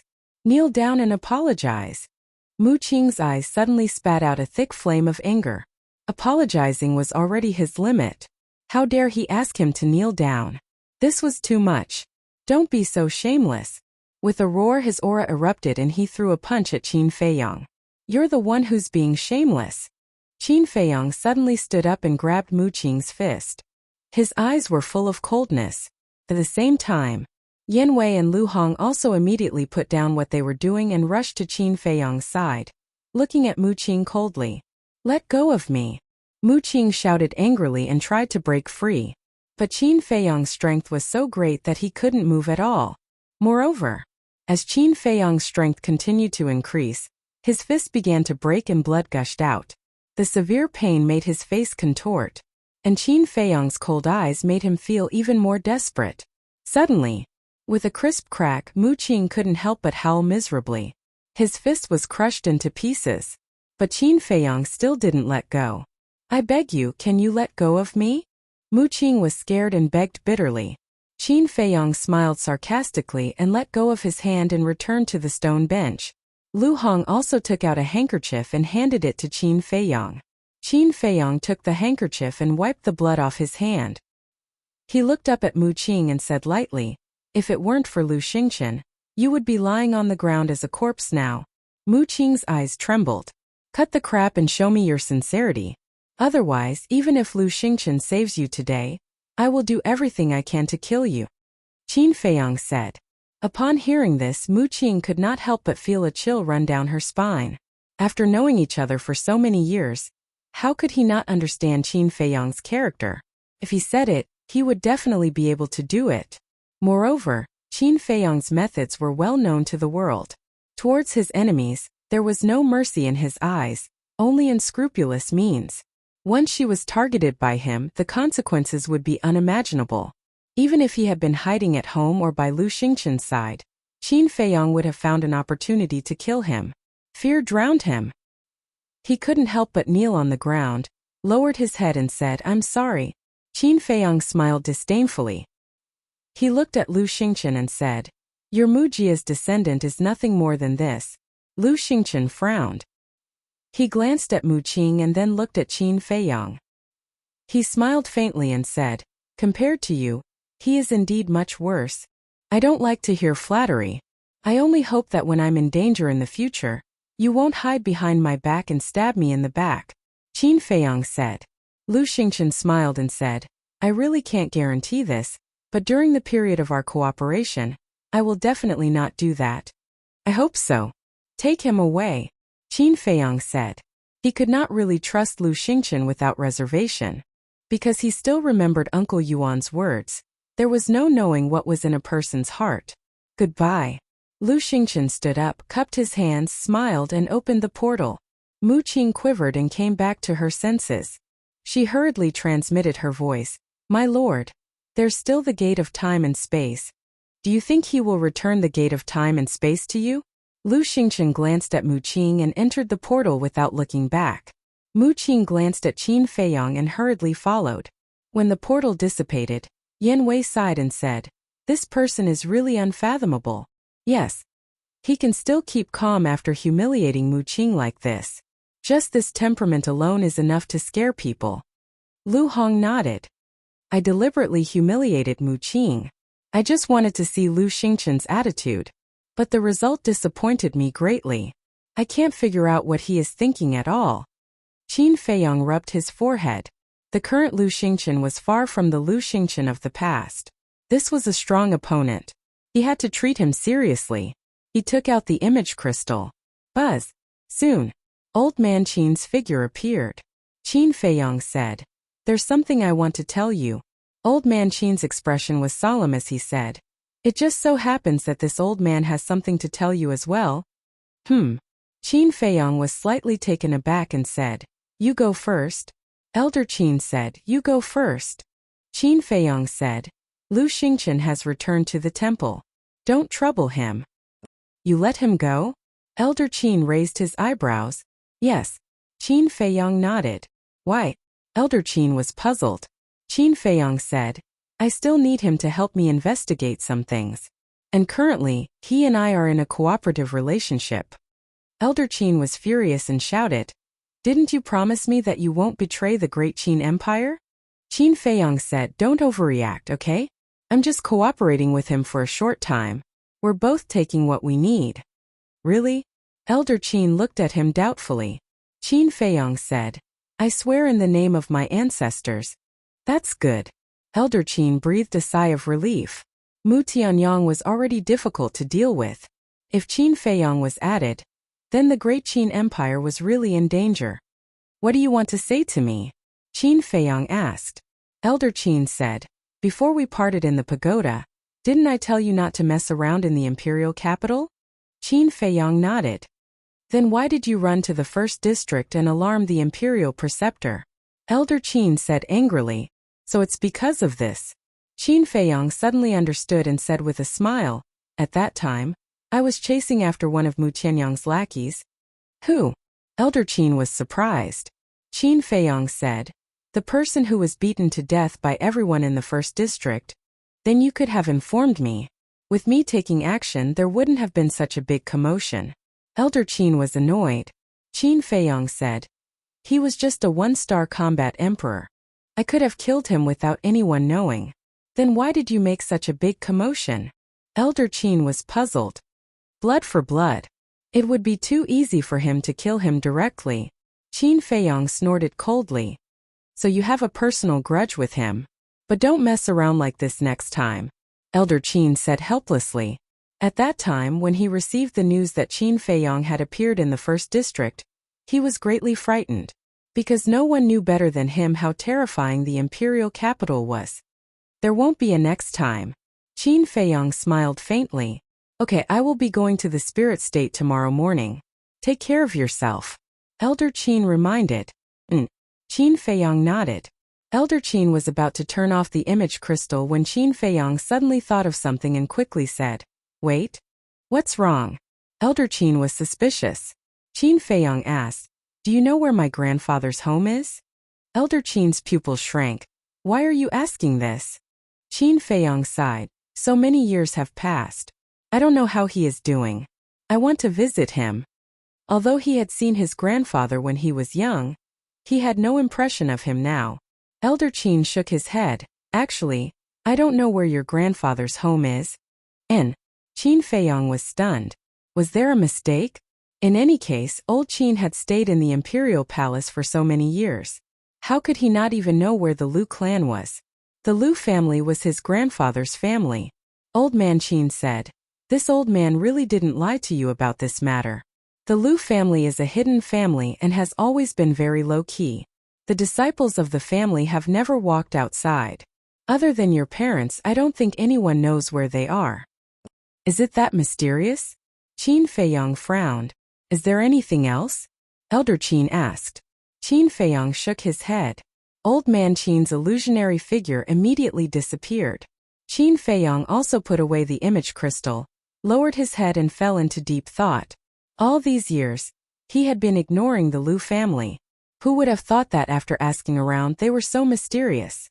Lu Hong said, why don't we go ask Auntie? Forget it. If Mother was willing to tell me, she would have told me. Qin Feiyang shook his head. Lu Hong asked, then what's your next plan? Qin Feiyang pondered for a while. Wait for the miracle of the forgotten continent to open. But before that, there is one thing to do. What is it? Lu Hong was suspicious. Qin Feiyang's eyes flashed, looked at Yanwei and said, go to the imperial city now. No matter what, you have to sneak into the inner court and gain the trust of the imperial tutor. Also, don't let anyone know about this, including Lu Xingchen and Elder Qin. Understood. Yanwei nodded. Lu Hong looked at Yanwei, then looked at Qin Feiyang and said, isn't this a bit too risky? Qin Feiyang's intention was obvious. He wanted Yanwei to hide beside the imperial tutor so that he could know the whereabouts of the imperial tutor. But the imperial tutor was not a fool. If he found out something, wouldn't Yanwei be doomed? It's fine. I'm still confident about this. Yanwei smiled confidently, then thought for a while and said, even if my identity is exposed, I'll leave first. But you can't be careless. Lu Hong said, don't worry. Yanwei smiled and opened a teleportation gate. He turned around and walked in. Lu Hong looked at Yanwei's back, then looked at Qin Feiyang and said, I still don't think it's right. The imperial tutor is not Fu Anshan. With old Yan's scheming and methods, how can he beat him? I can only say that you underestimate old Yan. Qin Feiyang shook his head and smiled. If he did not have confidence in old Yan, would he let Yanwei go? Definitely not. Lu Hong pursed her lips and turned around to continue busying herself. Qin Feiyong turned and walked to the edge of the cliff. He lowered his head and pondered for a while, then sat cross-legged on the ground and closed his eyes to cultivate. At the same time, in an extremely distant place in the Grand Qin Empire, there was a vast mountain range with overlapping peaks that rose and fell continuously. In the mountains, the vegetation was lush and ferocious beasts were everywhere. At the foot of one of the giant peaks there was a village. The village covered an area of about half a mile, and there were thousands of families gathered. Those houses were all built with very ordinary wood. Around the village, there were large tracts of rice fields, vegetable gardens, pastures, and so on. The atmosphere in the village was also very harmonious. The old people gathered together in twos and threes, basking in the sun, drinking tea and chatting. The children were playing around in the mud, their laughter lingering in the air. The young and strong people were busy in the rice fields and pastures. Everyone's face was filled with a simple smile. In short,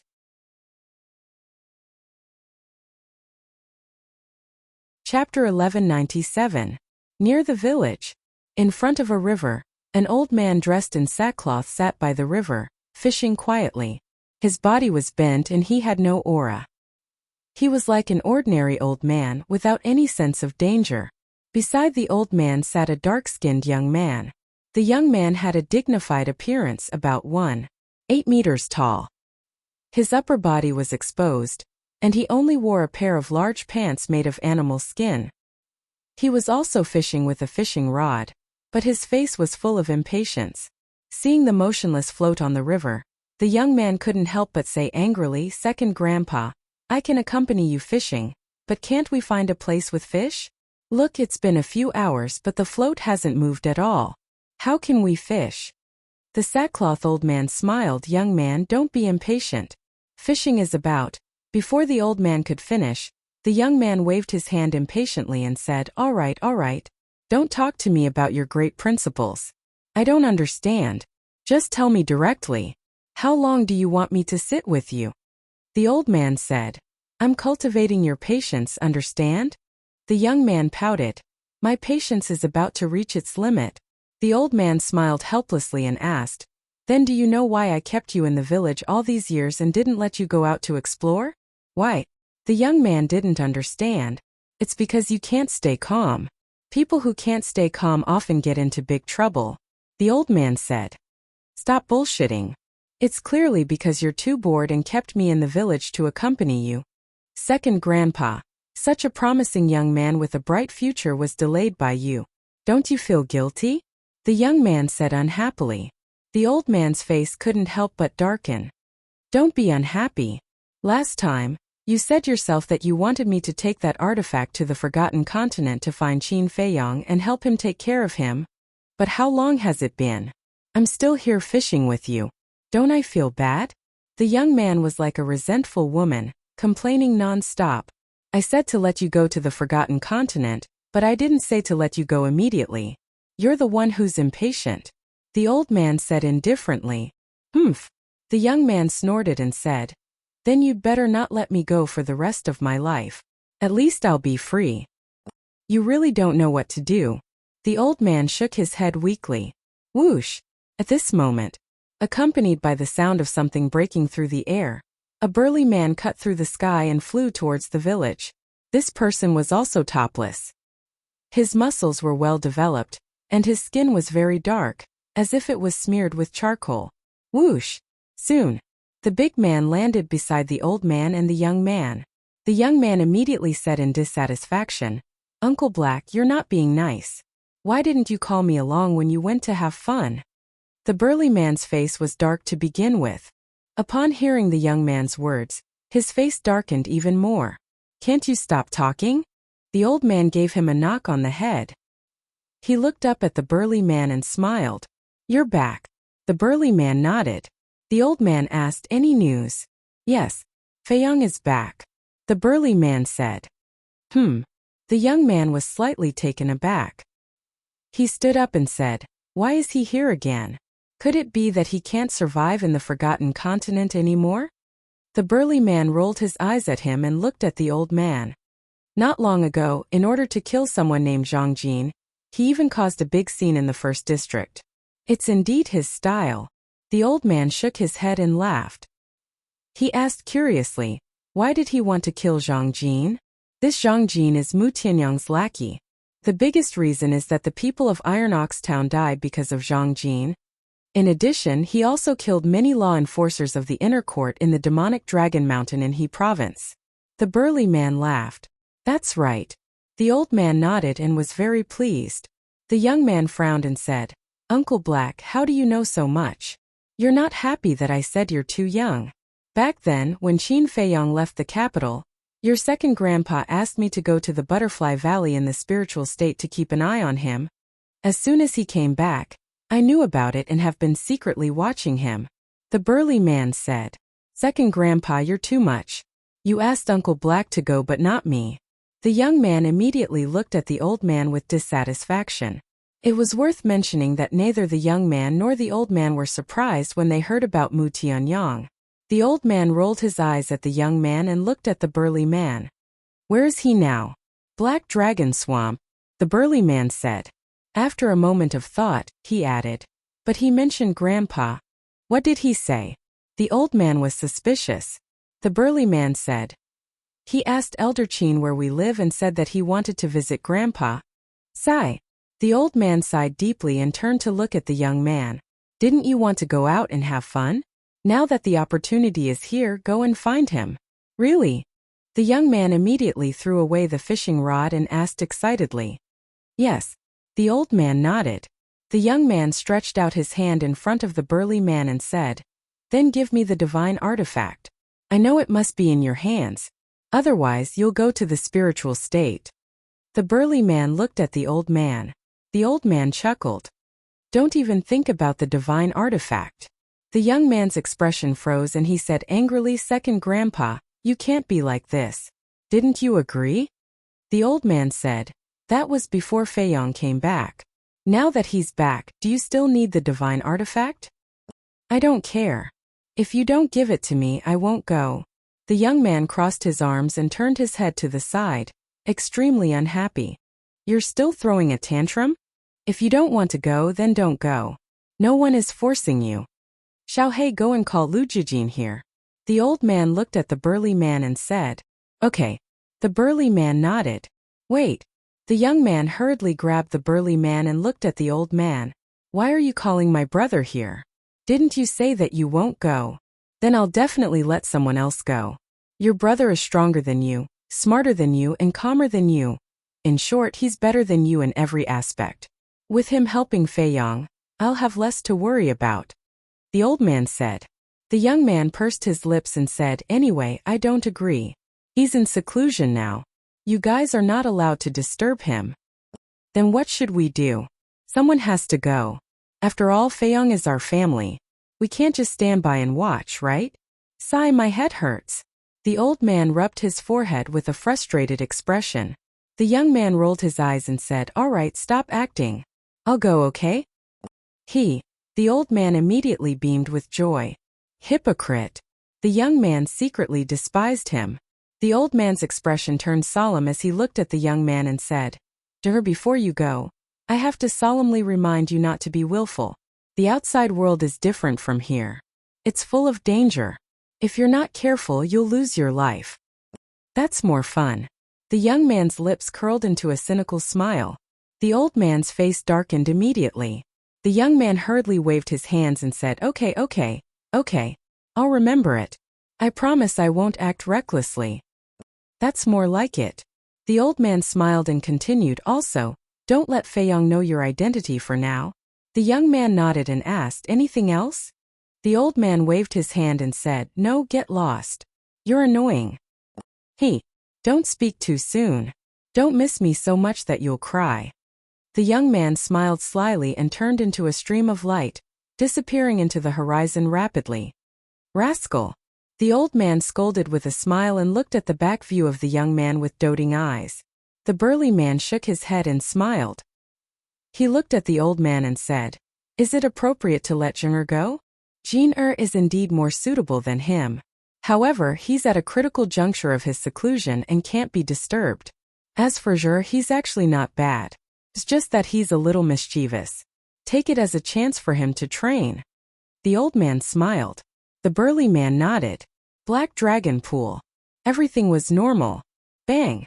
However, all of a sudden, a young man with a bare upper body descended above the black dragon pool and broke the tranquility. At the peak of the mountain, Lu Hong was busy tending to the garden. When she sensed the aura of the young man, she was shocked and looked up. Immediately, she frowned. Who was this person? Why hadn't she seen him before? The young man soon noticed Lu Hong on the mountain peak. His eyes flashed and he took a step forward. He landed opposite Lu Hong and asked curiously, "Little beauty, what are you doing here in the wilderness? Aren't you afraid of bumping into bad guys?" "Are you the bad guy you're talking about?" Lu Hong looked at him warily. That was because she realized that she could not see through his cultivation. "I'm so handsome. How could it be me?" The young man touched his chin with a smug look. Then, he glanced at the mountain peak and said, "Don't tell me you're still planning to settle down here? What does it have to do with you? Who exactly are you?" Lu Hong furrowed her brows. This person did not seem to have any ill intentions. Why did he come to the Black Dragon Pool then? Did he barge in unintentionally? Or was it intentional? The young man chuckled. "Of course it has to do with me because this is my territory. Shouldn't you tell me in advance that you're going to settle down here and see if I'll allow it? Are you looking for trouble?" Lu Hong raised her brows. "Do you still think you're in the right? Now, I order you to tear down that small wooden house immediately. Otherwise, don't blame me for being rude." The young man's nose was pointed to the sky and he was overbearing. Boom! However, before he could finish his words, a terrifying saint's aura emerged and rushed toward the young man with overwhelming force. The young man suddenly raised his head and looked to the left of the cliff. He saw a young man in white standing there. His eyes were as cold as a blade. It was Qin Feiyang. Attacking without a word. What a bad temper. The young man grumbled. Boom! A surge of saint's aura, which was not inferior to Qin Feiyang's, rushed out of his body and collided with Qin Feiyang's saint's aura. An 8-star battle saint. Qin Feiyang's pupils shrank and he quickly dispersed his saint's aura.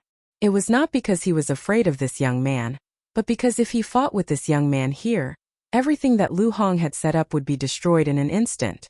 However, the young man did not stop. His saint's aura surged and rushed toward Qin Feiyang. Qin Feiyang's face turned cold. He waved his hand and forcibly dispersed that surge of saint's aura. Not bad. The young man was surprised and his eyes flickered.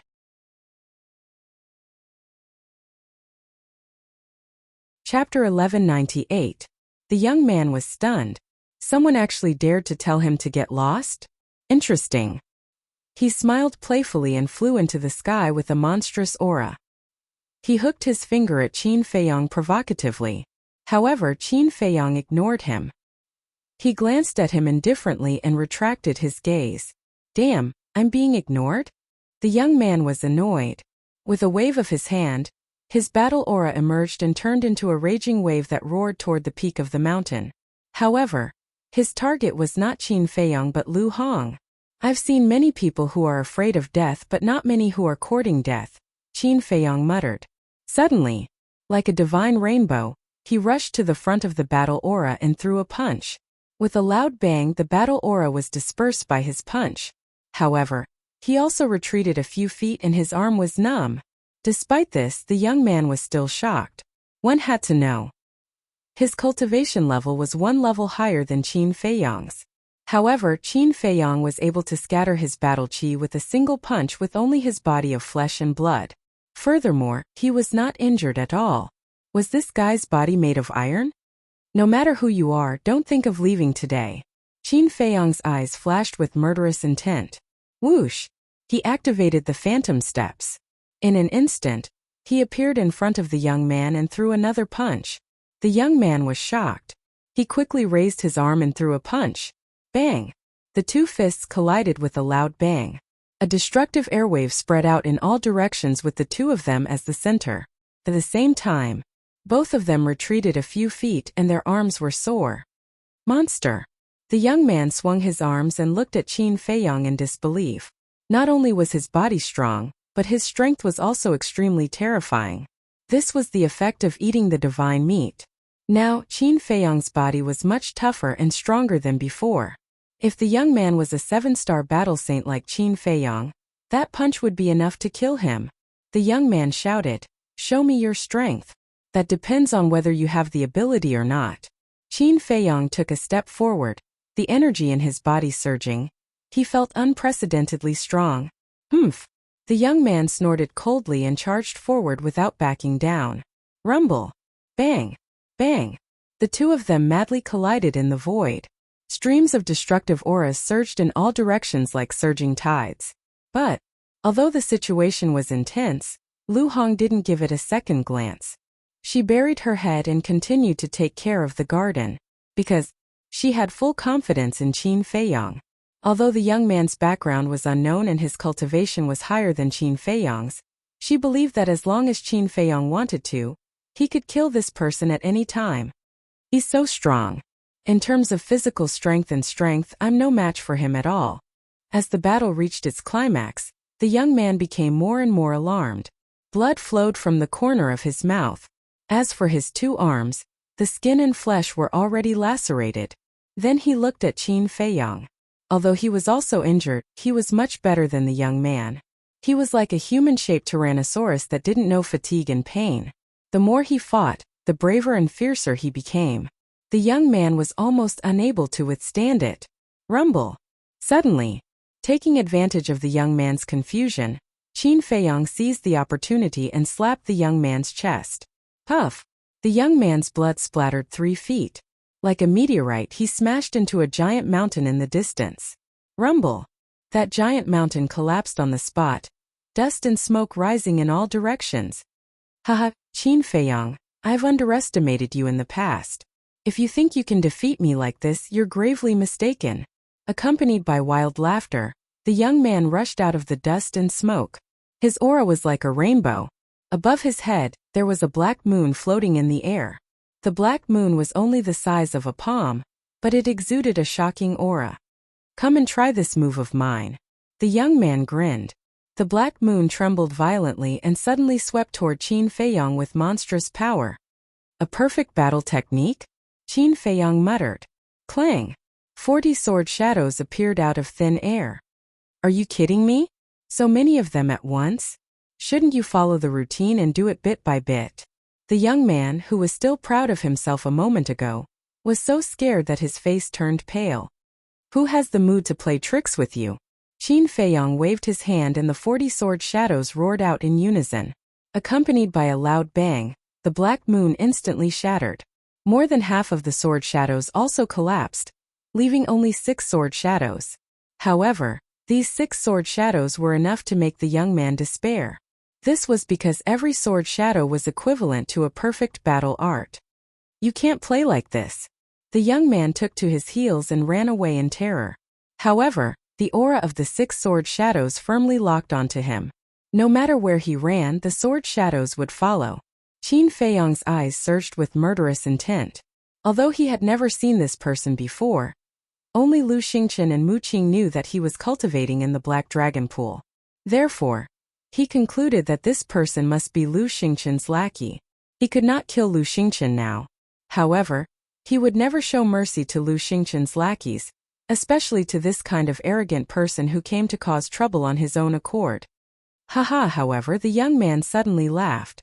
Qin Feiyang frowned. How could he still laugh? The young man said without turning his head, a friendly reminder. Be careful of your surroundings. My surroundings? Qin Feiyang was taken aback. He quickly scanned the surroundings. Immediately, his pupils suddenly shrank. For black moons suddenly appeared in the void around him without any warning, as if they had appeared out of thin air. Moreover, these black moons were exactly the same in size and aura as the black moon that was shattered by the sword shadows. Boom! As soon as the 4 black moons appeared, they blasted Qin Feiyang's body. The terrifying lethality caused him fatal injuries in an instant. Not only was his body badly mutilated, but one of his arms was also shattered. Dragon blood poured down like a waterfall, soaking the sky. How is this possible? Hearing the commotion, Lu Hong looked up suspiciously and her face was full of disbelief. Qin Feiyang was injured? Clang! At the same time, the young man waved his hand and several more black moons appeared, crushing the 6 sword shadows. Then he crossed his arms and looked at Qin Feiyang proudly. How did you do it? Qin Feiyang took a healing pill and looked at the young man gloomily. My battle technique is called Phantom Moon. The black moon you saw at the beginning was just an illusion. The real black moon is hidden in the void. Moreover, Phantom Moon is similar to your Guiyuan sword technique. The number of black moons summoned will increase according to the cultivation level. Now I can summon 40 black moons. After the young man finished speaking, his body shook. Boom! That moment, black moons the size of a palm constantly swept out from behind the young man and floated above his head. Every black moon exuded an astonishing ferocious aura. Qin Feiyang glanced at the black moons and his face turned solemn. He did not expect this person to have mastered such a terrifying battle technique. Watch carefully. The real Phantom Moon will begin now. The young man grinned and waved his hand. The black moons floating above his head disappeared from Qin Feiyang's sight in an instant. Even their auras disappeared. I don't believe that they will really disappear. Qin Feiyang opened his eyes wide and scanned the void, not letting go of any place. However, he could not see anything in the void. They really disappeared. Boom! Immediately after, a strong sense of crisis swept over him. Behind him, 2 black moons appeared out of thin air and blasted his back like lightning. Puff! He spat out a mouthful of blood and staggered forward. Before he could react, 2 more black moons appeared in front of him and blasted his chest. Next, left, right, below, above. Black moons continued to appear and blasted his body. They were like ghosts hiding in the void. It was impossible to capture their traces and it was impossible to guard against them. The intense pain made Qin Feiyang's face contort. He felt that his body was about to be torn apart. However, he was helpless. How is it? Is my illusionary moon worthy of your attention? The young man was even more proud. Qin Feiyang could not even take care of himself. How would he have the mood to care about him? Suddenly, an idea flashed in his mind. Boom! A monstrous battle intent roared out from his body. His eyes and long hair suddenly turned blood red. Battle formula. Once the battle formula was activated, the intense pain immediately disappeared. Because the battle formula could make him forget pain. Moreover, it could make him have an extremely strong defense. It could also reduce half of the lethality, which was equivalent to ignoring these injuries. In short, once the battle formula was activated, he would be immortal among those of the same level. Unless the other party also mastered the divine art. Although the young man's cultivation was higher than him by a small level, don't forget that his body had also fused with the fire of life. Therefore, these black moons could no longer cause any actual damage to him. Next, Qin Feiyang allowed those black moons to continuously bombard his body. He raised his head to look at the young man and said indifferently, "It's only amazing." The young man looked at Qin Feiyang in shock. That gaze was as if he was looking at a monster. Now it's my turn. Qin Feiyang formed a seal with both hands. A mighty dragon aura immediately surged out. What are you doing? Don't tell me you're going to use the divine dragon technique? Let me tell you, that's shameless. The young man's eyes widened and hurriedly exclaimed. But Qin Feiyang turned a deaf ear to him. The purple gold dragon aura rolled out. A divine seal the size of a palm suddenly appeared between his hands, and a terrifying divine power instantly swept through the sky. Divine Dragon Seal. It's really the Divine Dragon formula. The young man panicked and hurriedly waved his hand. This is a misunderstanding, listen to my explanation. Go to hell and explain to the King of Hell. Qin Feiyang smiled coldly and suddenly waved his hands. The Divine Dragon Seal broke through the air and instantly expanded to hundreds of feet. It was like a towering mountain crashing toward the young man. This is going to be big. The young man was secretly annoyed. If he had known that this guy's temper was so bad, he would not have provoked him even if he was beaten to death. There's no other way, I can only use my true ability. Seeing that Qin Feiyang had no intention of stopping, the young man gritted his teeth, placed his hands in front of his chest, and quickly formed a seal. Waves of flaming battle chi surged wildly. Boom! The next moment, between his hands a palm-sized square seal was condensed. As soon as the square seal appeared, a shocking divine might surged out in all directions like a tide. Divine might. It's actually a divine art.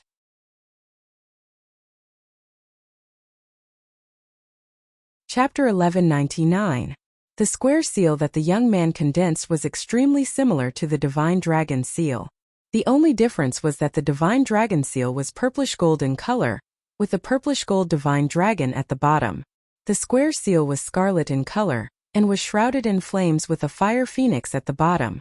First stance of the fire phoenix art, fire phoenix seal. The young man hollered. The square seal expanded with the wind as well and instantly grew to a few thousand feet, charging towards the divine dragon seal with rumbling divine might. Boom! The two divine seals collided. An apocalyptic aura swept through the skies. The wind howled and the voids distorted. At the same time, snap!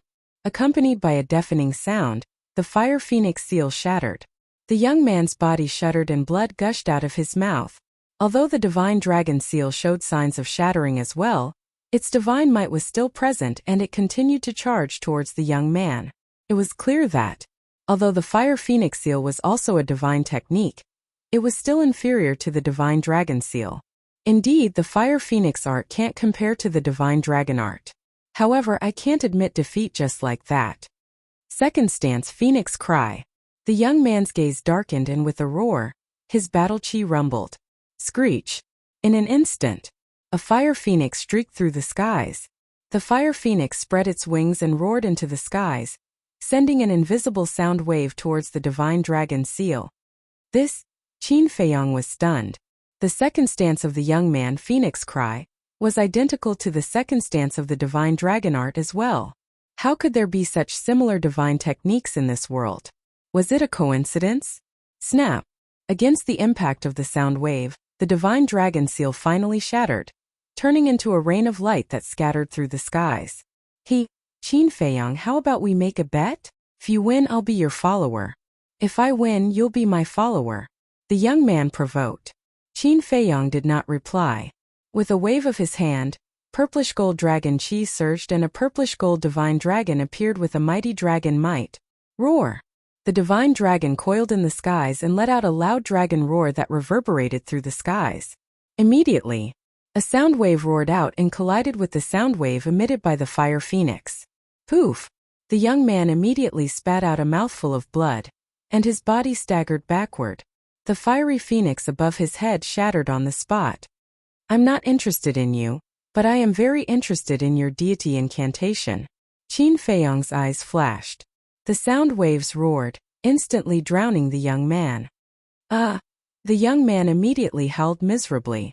It was as if countless sharp blades were cutting into his body, causing blood and flesh to fly everywhere. Looks like I still underestimated the divine dragon technique. The young man panicked and shouted, "Stop! I surrender!" Qin Feiyong turned a deaf ear and asked, "Who are you?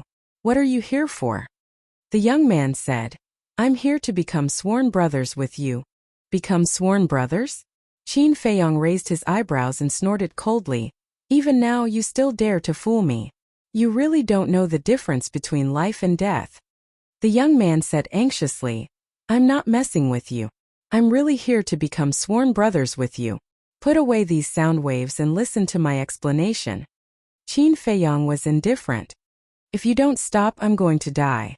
If I die, it will only be your loss." The young man was burning with anxiety and annoyance at the same time. Why did he come here to play with fire? Qin Feiyong stared at the young man and suddenly waved his hand. The sound waves that trapped the young man instantly dissipated into nothingness. The young man hurriedly took out a healing pill and swallowed it. Qin Feiyong's eyes flashed. The healing pill that the young man took out actually had 6 pill veins. Swish! He took a step in front of the young man and stretched out his hand. Seeing this, the young man's expression changed. Like a frightened rabbit, he retreated dozens of feet away and waved his hand. "It's really a misunderstanding. I came with good intentions." "I really didn't see your good intentions." Qin Feiyong's gaze was aggressive. The young man sighed helplessly and said, Let me put it this way. I'm here to cooperate with you. You really are one of Lu Xingchen's people. Qin Feiyong's eyes flashed with a cold light. One of Lu Xingchen's people? The young man was stunned and puzzled. What do I have to do with him? Let me tell you, I don't like him at all. Qin Feiyong was surprised. How could he be so arrogant?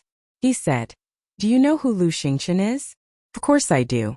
Isn't he just Mu Tianyang's doppelganger? The young man said. Qin Feiyong frowned. He even knew this. What was the background of this person? Let me formally introduce myself. My name is Lu Zheng. I'm from a mysterious force. Lu Zheng said with a smile. Surnamed Lu? Qin Feiyong was surprised and asked, Which mysterious force? It's not convenient to say. In short, the force behind me is very strong. Even you can't afford to offend it. So in the future, you'd better be polite to me. Lu Zheng said proudly. Surnamed Lu? Is he from Grandpa's family? Qin Feiyong muttered. Lu Zheng walked up to Qin Feiyong and said with a smile, What do you think of my proposal? What proposal? Qin Feiyong frowned. Lu Zheng said with a smile, Become sworn brothers. I'm definitely older than you. In the future, you'll be my brother. Get lost. Qin Feiyong's face darkened. Lu Zheng said with a smile, Don't be so unreasonable. We're all young people. Let go. You can go. Qin Feiyong said and turned to land on the top of the mountain. At first, he suspected that Lu Zheng might be from Grandpa's family. But this person obviously didn't want to talk about his identity, so he couldn't be sure. Oh, don't be like this. Lu Zheng shamelessly followed and said, Look, we're both people with divine arts. And we're all monstrous talents. You won't lose out if we become sworn brothers, right? Qin Feiyong frowned and said without looking back, You can be more narcissistic. Is this narcissism? It's obviously the truth. As Lu Zheng said, he rushed in front of Qin Feiyong and said with a smile, If you really don't want to become sworn brothers, then let's be friends. Not interested. Qin Feiyong went to the edge of the cliff, sat cross-legged on the ground, and continued to cultivate with his eyes closed. This person's background was unknown, and his strength was unfathomable. His behavior was also strange. It was best to stay away from him. Seeing that Qin Feiyong was stubborn, Lu Zheng was annoyed. If it weren't for his second grandpa's repeated instructions, he wouldn't have bothered to show his warm face to the cold. Suddenly, he rolled his eyes and ran to Lu Hong's side. He smiled and said, Miss, do you need any help? No. Lu Hong answered coldly, then lowered her head and got busy. You have personality. I like it. Lu Zheng rubbed his chin and looked at Lu Hong's back, his eyes full of playfulness. Miss, do you have a boyfriend? If you don't, do you think I can do it? I'm a very honest person. Usually I blush when I see women. So, you definitely have a sense of security when we're together. Lu Zheng pestered her shamelessly. Aren't you annoying? Lu Hong raised her eyebrows. Look. After being with Qin Feiyong for so long, even your personality has become as cold as his. This is not good. Women are born gentle and cute. That's what makes them likable. Lu Zheng chuckled. Shameless hooligan. Lu Hong glared at him, then turned and walked to the other side. Lu Zheng hurriedly followed with a solicitous look. Seeing that Lu Zheng was harassing Lu Hong again, Qin Feiyong raised his eyebrows and shouted, Leave immediately. What? You even want to interfere with my pursuit of love?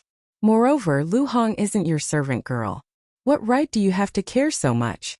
Lu Zheng raised his head and looked at him with dissatisfaction. What do you want to do? Lu Hong glared at him angrily. Lu Zheng smiled and said, Isn't it obvious? I fell in love with you at first sight, so I want to stay and pursue you until you agree. Lu Hong's pretty face couldn't help but blush, but the look in her eyes became fiercer. Don't worry, I'm definitely not saying that I like you to get close to Qin Feiyong. I really like you. Listen, my heart is pounding. As Lu Zheng spoke, he really put his chest in front of Lu Hong. Lu Hong was about to go crazy. Qin Feiyong said, Ignore him. Lu Hong took a deep breath, nodded to Qin Feiyong, and continued to busy herself. Chapter 1200. Phew! Qin Feiyong let out a long breath and suppressed his excitement. He entered the ancient castle, walked to the altar, and started refining pills. He had refined the 9 reincarnation dragon blood pill many times. Thus he was able to refine 2 pills with ease.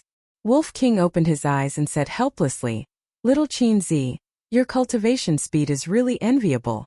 Fatso Viper, 2-winged snow eagle, and the others nodded in agreement. In terms of effort, they worked harder than Qin Feiyang. That was because they cultivated in seclusion in the ancient castle every day. However, the gap between them did not shrink. Instead, it grew bigger and bigger. Viper and Dan Wangkai felt it the most. Back in Qinghai, one of them was an 8-star battle saint while the other was a 9-star battle saint. At that time, Qin Feiyang's cultivation was only a 3-star battle saint. How long had it been? He had already broken through to an 8-star battle saint.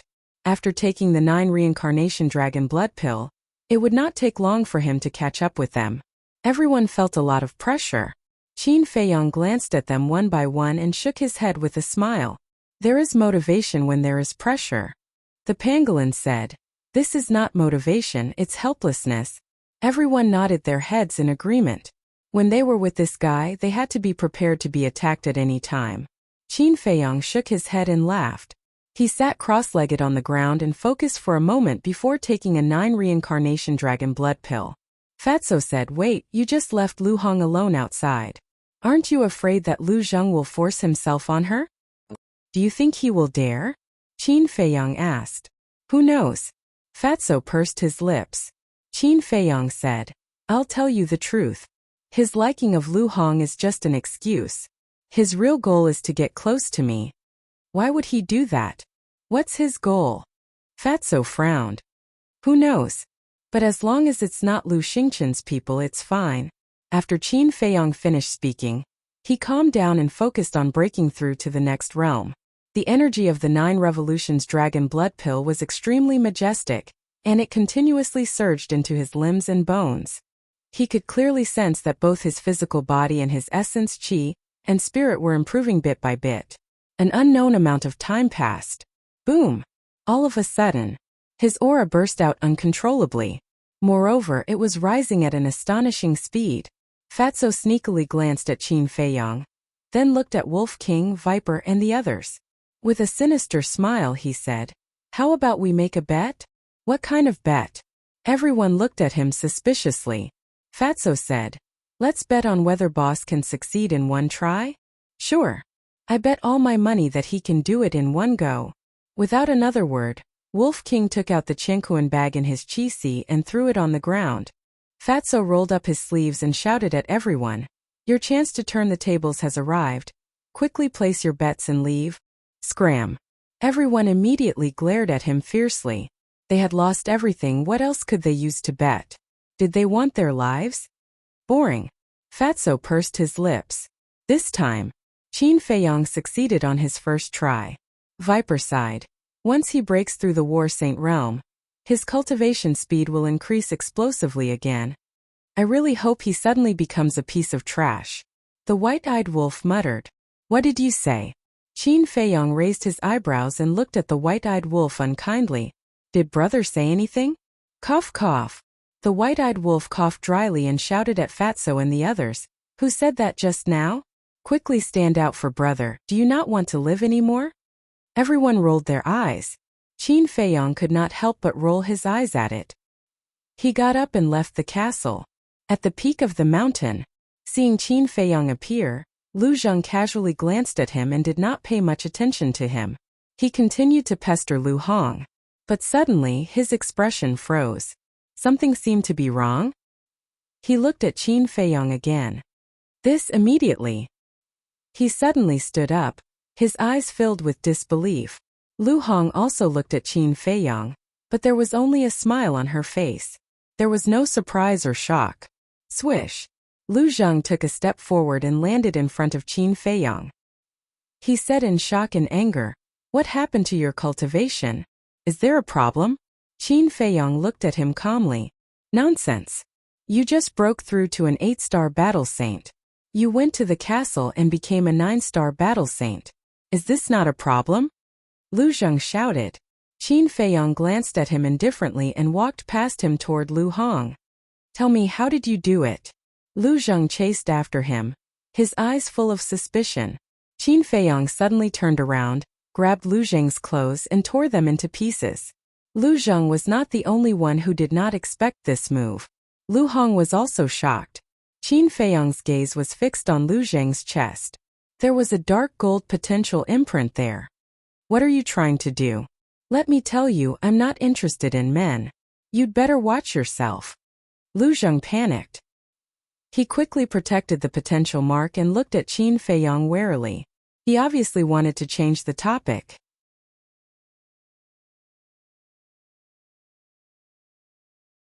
Chapter 1201. Of course. Lu Zheng nodded unnaturally. Are you that capable? If you really relied on yourself to open these doors of potential, would you still be an 8-star battle saint? Qin Feiyang looked at him coldly. In today's world, only his ancestor relied on his own abilities to open all the doors of potential. Since then, no one else had done it. Lu Zheng claimed that he opened them himself. Wasn't he comparing himself to his ancestor? What a joke. His ancestor was shockingly talented. Who could compare to him after millions of years? Hearing this, Lu Zheng looked rather embarrassed. Tell me, where did you get the potential pill from? Also, is Lu Zheng your real name? Qin Feiyang narrowed his eyes, revealing a dangerous signal. He began to suspect Lu Zheng's identity. No. From the beginning, he had never believed this person. Although the Lu family was powerful, they had always been hidden from the world. Very few people knew about them. But it was not that no one knew. For example, Lu Xingqian, the state preceptor, and so on. They all knew of the Lu family's existence. Therefore, he could not rule out the possibility that this person in front of him was deliberately arranged by them to get close to him. Lu Zheng might be a fake name. I will never change my name. Lu Zheng is me. If you don't believe me, I can swear on the name of my ancestors for 18 generations. Lu Zheng made a solemn vow. He felt a headache coming on. Why was this guy so difficult to deal with? In the past, he had looked down on Qin Feiyang and felt that this little cousin of his was useless. But now that he had interacted with him, he realized that he was too difficult to deal with. Qin Feiyang said indifferently, "It doesn't matter to me if all 18 generations of your ancestors die. I just want to know how your doors of potential were opened." Bastard, how dare you say such things? Be careful of being struck by lightning. Lu Zheng was instantly enraged. 18 generations of his ancestors. Wasn't that equivalent to 18 generations of Qin Feiyang's ancestors? This was too much. Qin Feiyang said, "What do I have to do with you? Why can't I tell you?" "I just can't tell you. You can make any kind of joke except for this. I'm telling you, if you dare to talk nonsense again, I'll fight you to the death." Lu Zheng stared at him angrily. Qin Feiyang stared straight at Lu Zheng, his eyes flickering. Lu Zheng felt a little uncomfortable being stared at like that. A moment later, Qin Feiyang withdrew his gaze and walked to Lu Hong's side without saying a word. He then sat down on the stone bench. Lu Hong took out a tea set and obediently squatted at the side to boil water and make tea. Lu Zheng walked up and sat across from Qin Feiyang. "I'll say it again. I have no ill intentions towards you." "Yes." Qin Feiyang nodded faintly. There was no change in his expression. No one knew what he was thinking. Lu Hong finished making tea, poured a cup for Qin Feiyang, and then pushed it in front of Qin Feiyang. "Thank you." Qin Feiyang smiled, picked up the teacup and took a sip. The fragrance of the tea was strong, and he suddenly felt refreshed. "Where's mine?" Lu Zheng looked at Lu Hong. "Pour it for yourself," Lu Hong said. "Alas, this is the difference. No matter what I do for you, in your eyes it can't compare to Qin Feiyang." Lu Zheng shook his head and sighed. His eyes were full of disappointment and helplessness. Lu Hong rolled her eyes. She turned to Qin Feiyang and said telepathically, "Are you really going to keep him by your side?" Qin Feiyang pondered and didn't say anything. Lu Hong said secretly, "I know you must be thinking that this person is very likely to be from your grandfather's family. But people's hearts are unpredictable. What if he's not? If he's not, there's only one ending for him, death." Qin Feiyang's eyes flashed with murderous intent. "How about this? Use your slave seal to control him. Then you can peek into his inner thoughts. As for his identity, It was only natural that the truth would be revealed. Lu Hong said. If I had the confidence to control him, I would have done so long ago. Qin Feiyong said secretly. What do you mean? Didn't you fight half a month ago? He's no match for you at all. Lu Hong was surprised. You only saw the surface. In fact, his strength is far more than that. Qin Feiyong said secretly. It can't be? Lu Hong was surprised. You're just a bystander. Naturally, you don't know.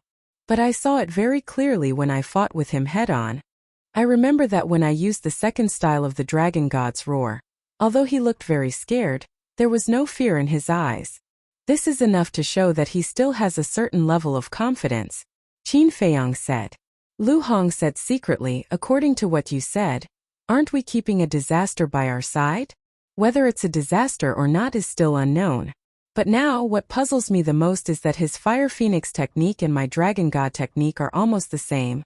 It gives me the feeling that it's a copy of the Dragon God technique. Qin Feiyong's brows were tightly knitted together. Could these two divine arts be related? Lu Hong was also thinking. Because at that time she also saw it. What shameful things are you whispering in secret? Could it be that they are discussing how to force a confession out of me? Lu Zheng looked at the two of them warily. You guessed right. Lu Hong said.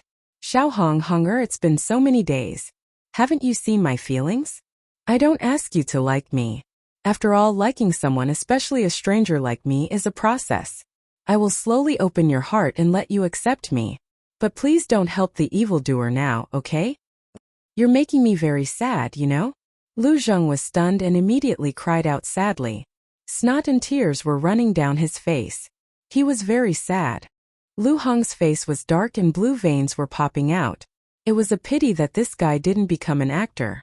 Suddenly, Qin Feiyong looked up at Lu Zheng and said, Do you want to hear a story? Lu Zheng was stunned and asked suspiciously, What story? There was once a young man who was a proud son and even had a chance to inherit the throne. But all of a sudden everything changed. Father didn't like him. Not only did he destroy his cultivation, but he also expelled him from the family and became an abandoned son. Qin Feiyong said lightly.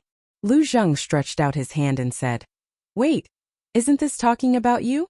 Qin Feiyong ignored him and continued, Those years, he was desperate and helpless.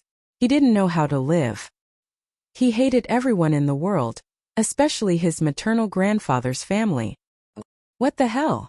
What did his maternal grandfather's family do wrong? Why did he hate them so much? Lu Zheng frowned and looked very unhappy. The young man's maternal grandfather was a very powerful old man. There were also many powerful people in the family.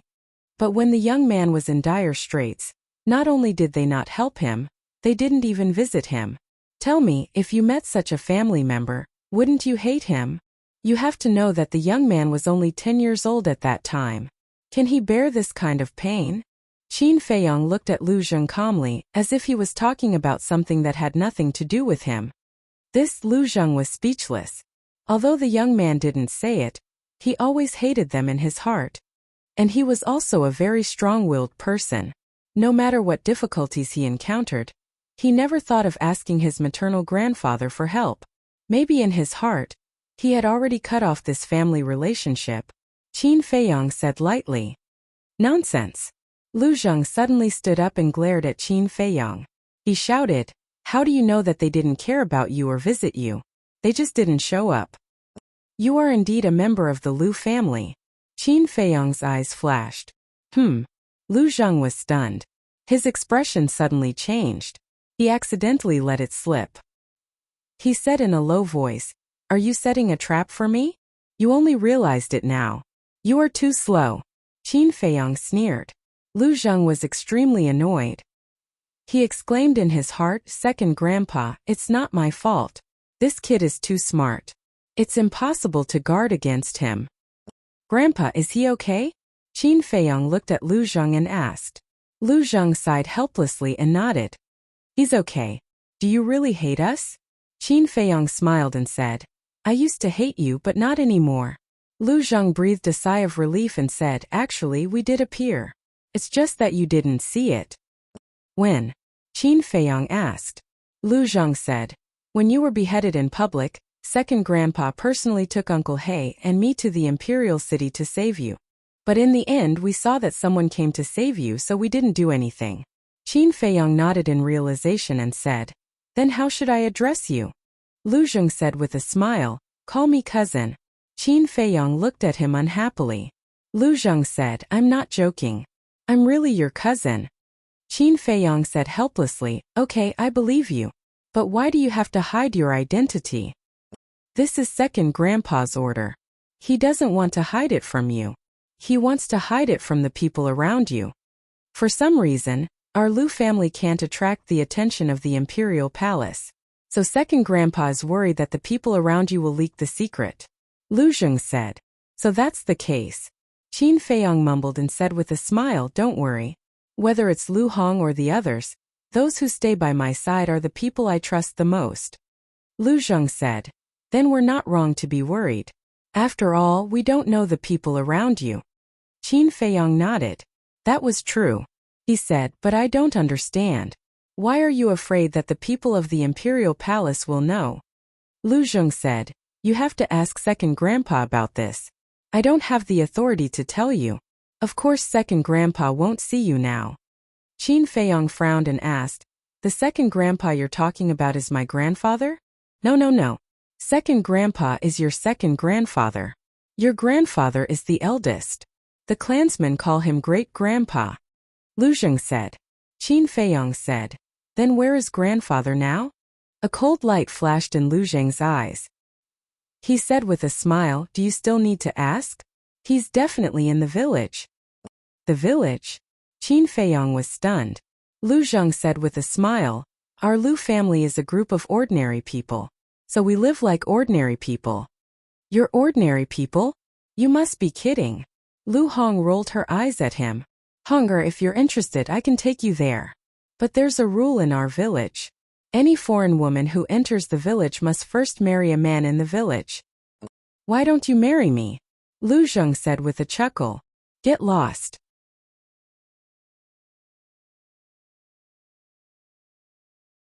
Chapter 1202.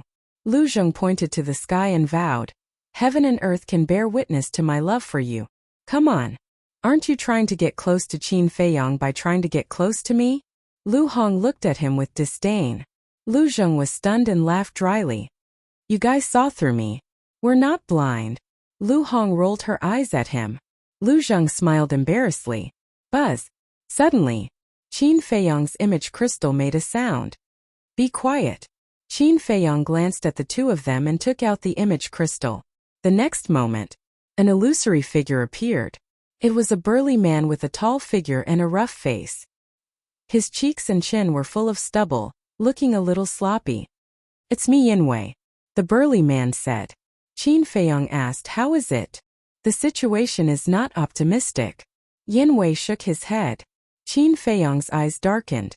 "What do you mean?" "To get close to the state preceptor, I have to enter the law enforcement hall first. But now I don't even have a way to enter the law enforcement hall. Because the law enforcement hall's recruitment conditions are too harsh, they directly recruit from the War God Temple." Yinwei said. "War God Temple." Qin Feiyang was silent. He naturally knew about this place. Only those with extreme talent and at least a battle sage could enter the War God Temple. The most important thing was that the War God Temple never recruited from the outside. They were selected from the disciples of the temple. And Yinwei couldn't become a disciple of the temple at all now. The first was cultivation. The second was age. It had already far exceeded the recruitment standards of the temple.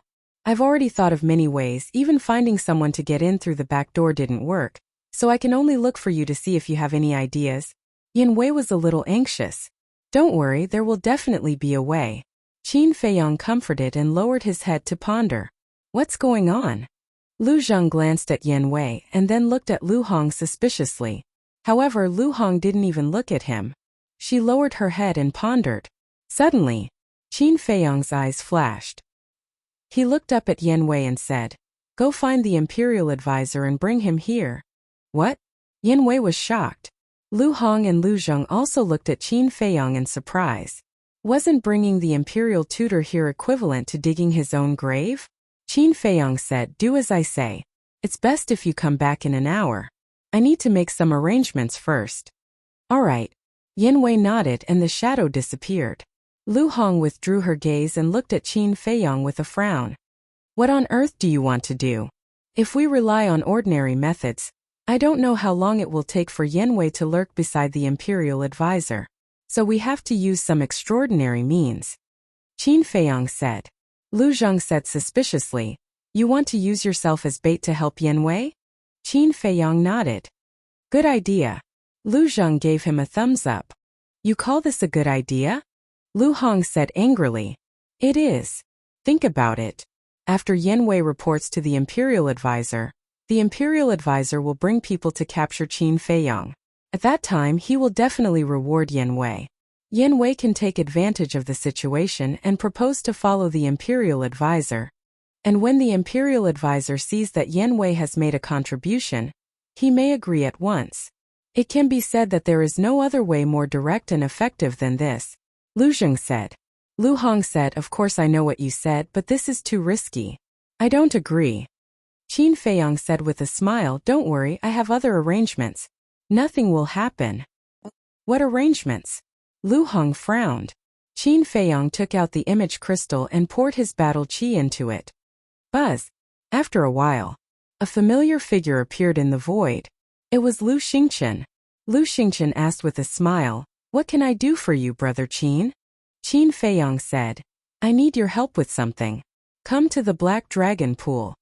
Lu Xingchen said, I know you don't come to me for no reason. Do you want to go now? Qin Feiyong nodded. Okay, I'll be right there. Lu Xingchen nodded and turned off the image crystal. Why does your relationship with Lu Xingchen seem a little unusual? Don't tell me you've really joined forces with him. As your cousin, I have to tell you seriously that you must never betray the great Qin Empire. Lu Zheng said solemnly. No matter how much of a bastard I am, I won't forget my roots. Right now we're just taking advantage of each other. Qin Feiyong said. Lu Zheng said with a smile, That'd better be the case. Otherwise it'll be ugly if we brothers kill each other. Qin Feiyong raised his eyebrows and said, I don't think I've acknowledged you as my cousin yet, right? Whether you acknowledge me or not is destined. You can't run away even if you want to. Come on, call me Big Brother first. Let me feel it. Lu Zheng chuckled, his face full of lust.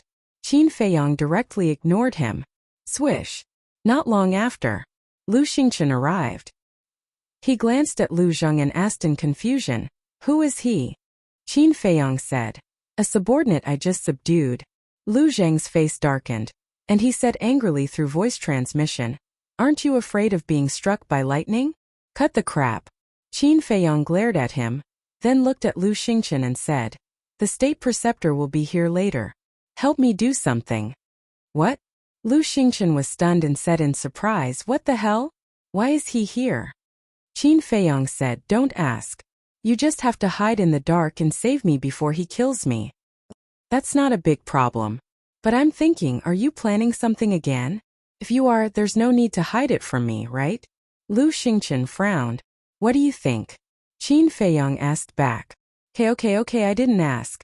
I'll go to the space divine item first. Lu Xingchen smiled helplessly.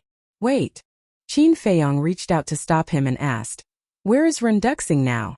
Lu Xingchen said with a smile, Tell me what you're planning. I'll tell you where he is. You can go to the space divine item now. Qin Feiyong bluntly asked him to leave. Lu Xingchen smiled and didn't linger any longer. In an instant, he disappeared without a trace. Lu Zheng said through voice transmission, Can he be trusted? If Lu Xingchen didn't help when the state preceptor attacked, wouldn't he be killed? Don't worry. He still needs me to do something for him. Although I don't know what it is, I won't leave him in the lurch. You go to the castle and stay there. Qin Feiyong said to himself. The castle. Lu Zheng's eyes lit up. He had been interested in this mysterious castle for a long time. Qin Feiyong waved his hand and sent Lu Zheng in. Then he glanced at the top of the mountain and turned to Lu Hong. He said apologetically, I'm really sorry. You've worked so hard to arrange everything these days. It might be ruined in a moment. It's okay. Lu Hong shook her head. Qin Feiyong smiled and picked up his teacup. He chatted with Lu Hong while sipping his tea. Time passed quietly. When an hour was up, a terrifying divine power suddenly descended on the top of the mountain. Qin Feiyong's eyes flashed. He exchanged glances with Lu Hong and pretended to be surprised. He looked up and saw a white-haired old man standing in the sky. Yin Wei was also beside him. "Why are you here?" Qin Feiyong suddenly stood up, his face full of horror. Boom! But the response was a terrifying divine power. Qin Feiyong and Lu Hong were immediately imprisoned. Swoosh! The state preceptor took a step forward and landed in front of them. He sneered. "Let's see how you can escape this time." Yin Wei also landed behind the state preceptor. He glanced at Qin Feiyong and Lu Zheng and sneered. Qin Feiyong said in a low voice, "How did you know we were here?" The state preceptor pointed at Yin Wei and smiled. "I have to thank him." Qin Feiyong's gaze turned and landed on Yin Wei. His eyes flashed coldly. Yin Wei sneered. "Don't look at me like that. I'm just doing my duty as a subject." Qin Feiyong said, "I don't remember seeing you before." "Yes, you haven't seen me before, but I've seen you before. Yesterday I was looking for herbs in the mountains and accidentally came here. I found you hiding here? You Qin Feiyong are full of evil. Everyone has the right to kill you. Naturally, I had to inform the state preceptor as soon as possible." Yin Wei said. Qin Feiyong's eyes were hazy. He said, "Do you know what the consequences of offending me are?" Yin Wei said, "I don't know. I only know how to get rid of evil for the people and share the burden of the state preceptor." The state preceptor was full of smiles. He seemed to be very satisfied with Yin Wei's attitude. He glanced at the mountain peak and smiled at Qin Feiyong and Lu Zheng. Chapter 1203. A mere Qin Feiyong was able to scare you to this extent. With just this bit of courage, are you worthy of following this nation preceptor? The imperial tutor snorted coldly. Before coming, Yin Wei had already made a request. Yin Wei panicked and hurriedly knelt on the ground saying, "I know I was wrong, I will definitely change." The imperial tutor glanced at him indifferently, then glanced at the void, opened a portal, and left with a belly full of anger. Yin Wei's eyes flashed, and he hurriedly got up and chased after him. At the same time, above a certain lake, a space divine object was hidden in the void and swept across. Inside the space divine object, Qin Feiyong, Lu Hong, and Lu Xingchen stood side by side. Previously, after saving Qin Feiyong and Lu Hong in the Black Dragon Swamp, Lu Xingchen immediately left in the space divine object. Although he was not afraid of the imperial tutor now, because of his identity, he did not want to meet the imperial tutor too early. "Stop!" Qin Feiyong suddenly stretched out his hand. The scene in the void in front of him immediately froze in the sky above a mountain. This meant that the space divine object had stopped. "You owe me another favor." Lu Xingchen looked at Qin Feiyong with a smile. Qin Feiyong said, "Speaking of favors, it seems that you also owe me a lot. Back then I spared Feng Wuxia Wanqiu and the others a few times." "You actually still remember?" Lu Xingchen shook his head and smiled helplessly. "How can I forget a favor? Besides, it's a favor you owe me. But I'm wondering, where exactly is Wanqiu now?" Qin Feiyong said. Last time, he specifically asked the commander of the Kirin army to look for Wanqiu, but the result was to no avail. "You should be able to guess." Lu Xingchen did not answer directly. "As expected, it's hidden in your spatial divine item." Qin Feiyong smiled coldly, glanced at the secret room in front of him, and said, "I remember you said that this secret room is only a part of your spatial divine item?" "Yes." Lu Xingchen nodded. Qin Feiyong said, "Then are you interested in taking me to other places?" Lu Xingchen smiled and said, "I don't think there's a need for that, because you've seen it before and even entered it." "You have?" Qin Feiyong frowned. Lu Xingchen said, "That's right. Do you remember the valley you found in the desert of death?" Qin Feiyong suddenly understood. It turned out that the valley was a spatial divine object. "Since we're working together now, can you tell me if you've subdued anyone else other than Dongqing, Zhangjin, and Wanqiu?" Qin Feiyong said, "There is. And they're all people you know. But you can only guess who they are. Don't say that I'm not sincere. After all, I didn't see your sincerity either." Lu Xingchen chuckled. Qin Feiyong's eyes flashed, and he said indifferently, "Okay, I didn't ask. Send us out." "Okay. But before we leave, I want to tell you something. Have you heard of the Sea of Reincarnation?" Lu Xingchen said. The Sea of Reincarnation. Qin Feiyong's eyes trembled, and a trace of fear crawled up his face. "Seems that you've heard of it. If you're interested, you can go there. I promise you won't go in vain." After saying that, Lu Xingchen waved his hand and directly sent Qin Feiyong out. Then he drove the spatial divine item and disappeared at the end of the mountain range without looking back. Lu Hong glanced at the void and said telepathically, "What kind of place is the Sea of Reincarnation?" The Sea of Reincarnation is the most terrifying forbidden area of the Great Qin Empire. It's located in the extreme north of the imperial capital. It's said that even the gods don't dare to set foot there. Qin Feiyong said in a deep voice. When he was young, he had read about the Sea of Reincarnation in an ancient history book. It was a very terrifying place. But he didn't expect Lu Xingchen to suddenly mention this place. What exactly was hidden in the Sea of Reincarnation? He knew Lu Xingchen well. It was impossible for him to just say it casually. There must be some kind of factor or conspiracy. Are you kidding? Even the gods don't dare to set foot there. Isn't that a bit too exaggerated? Lu Hong was surprised. I've never been there, so I don't know the specific situation. But when I was young, someone repeatedly warned me that I could go anywhere except the Sea of Reincarnation. Qin Feiyong said. Who? Lu Hong asked. The current emperor. Qin Feiyong said. Lu Hong's pupils constricted. What kind of person was the current emperor? To be able to say such words was enough to prove that the Sea of Reincarnation was indeed extraordinary. Do you think I should go? Qin Feiyong looked at Lu Hong and asked. It's best not to go. Because with Lu Xingchen's character, he definitely won't let you take advantage of him. There must be a conspiracy. Lu Hong said. That's what I thought. But I really have to make a trip because I want to see what tricks he's playing. Qin Feiyong said with a smile. Lu Hong rolled her eyes at him and said helplessly, You know that there are tigers in the mountain, but you still want to go there.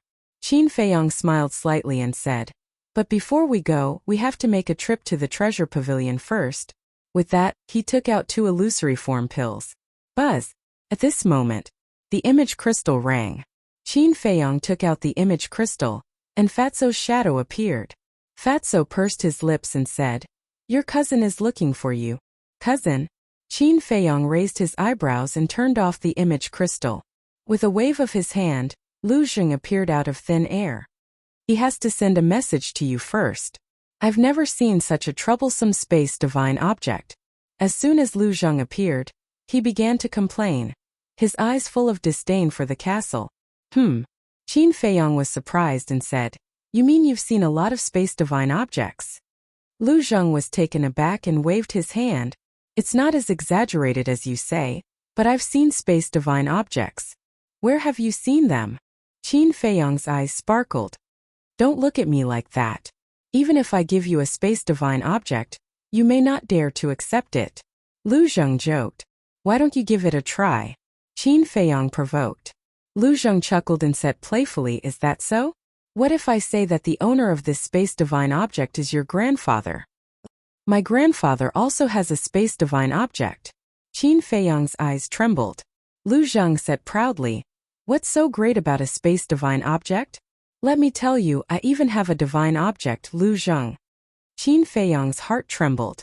This was greatly beyond his expectations. He said in surprise, Really? Of course, why do you think the emperors of the past were so afraid of the Lu family? I'm not afraid to tell you the truth. If it weren't for the existence of the Lu family, you and your mother, who is my aunt, would have already gone to hell. Lu Zheng smiled coldly and arrogantly. Qin Feiyong sucked in a breath of cold air. He never expected that the foundation of his grandfather's family was so terrifying. But there was another problem. Since the Lu family was so strong, why didn't they dare to enter the imperial city openly? What kind of secret was hidden in this? Lu Zheng glanced at him and said indifferently, Don't think about it.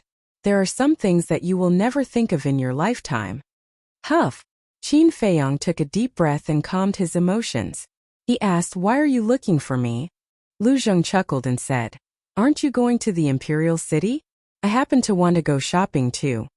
"I'm not going to play." Qin Feiyong frowned.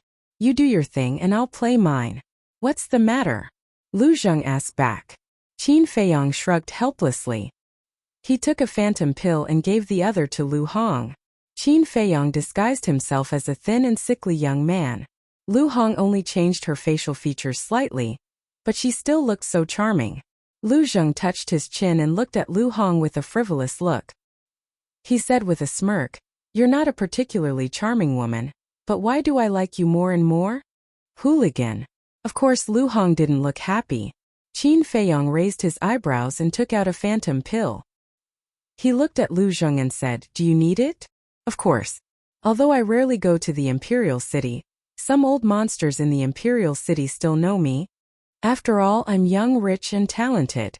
I can't keep a low profile even if I want to." Lu Zheng snatched the phantom pill and threw it into his mouth. "Idiot, right?" Lu Hong rolled her eyes. Lu Zheng suddenly felt wronged and said, "Am I so unbearable in your heart? I'm so sad." "Get lost." Lu Hong's face darkened. Didn't this bastard have a serious moment? Lu Zheng chuckled. The next moment, he turned into a devilish young man, wearing a purple robe. His skin was as white as jade, and his long purple hair was extremely flamboyant. Moreover, he also took out a folding fan from his Chenkuan bag and waved it leisurely. Looking at Qin Feiyong and Lu Zheng, he said with an evil smile, "How about it? Am I handsome now?" Lu Hong looked him up and down and said seriously, "Put on some makeup, wear a dress, and tie a ponytail. You'll definitely be more handsome." The smile on Lu Zheng's face suddenly froze. Wasn't she saying that he was a sissy? "I didn't expect a little girl like you to have such a sharp tongue. But I like it. Are you ready?" Lu Zheng said. "Ready for what?" Lu Hong didn't understand. Lu Zheng said with an evil smile, "Ready to accept my bombardment of pursuit." "Don't be narcissistic. Even if I become a nun, I won't like a man like you." Lu Hong snorted coldly. "It's okay. If you become a nun, I'll become a monk. Then we'll be more compatible." Lu Zheng smiled evilly. Lu Hong was mad. How could this person be so shameless? Looking at the two of them bickering, Qin Feiyong's lips curled into a meaningful smile. If Lu Zheng really liked Lu Hong, then this could be considered a good thing. After all, Lu Zheng, whether it was his family background or his own conditions, was completely compatible with Lu Hong. However, was Lu Zheng joking? Or was he really interested? It still needed to be confirmed. Buzz. He waved his hand and opened the portal. Looking at the two of them, he said with a faint smile, "Let's go." After that, he took the lead and stepped into the portal. "I'm telling you, stop fooling around." Lu Hong glared fiercely at Lu Zheng, then turned and followed him in. She said this because she was worried that Qin Feiyong would misunderstand.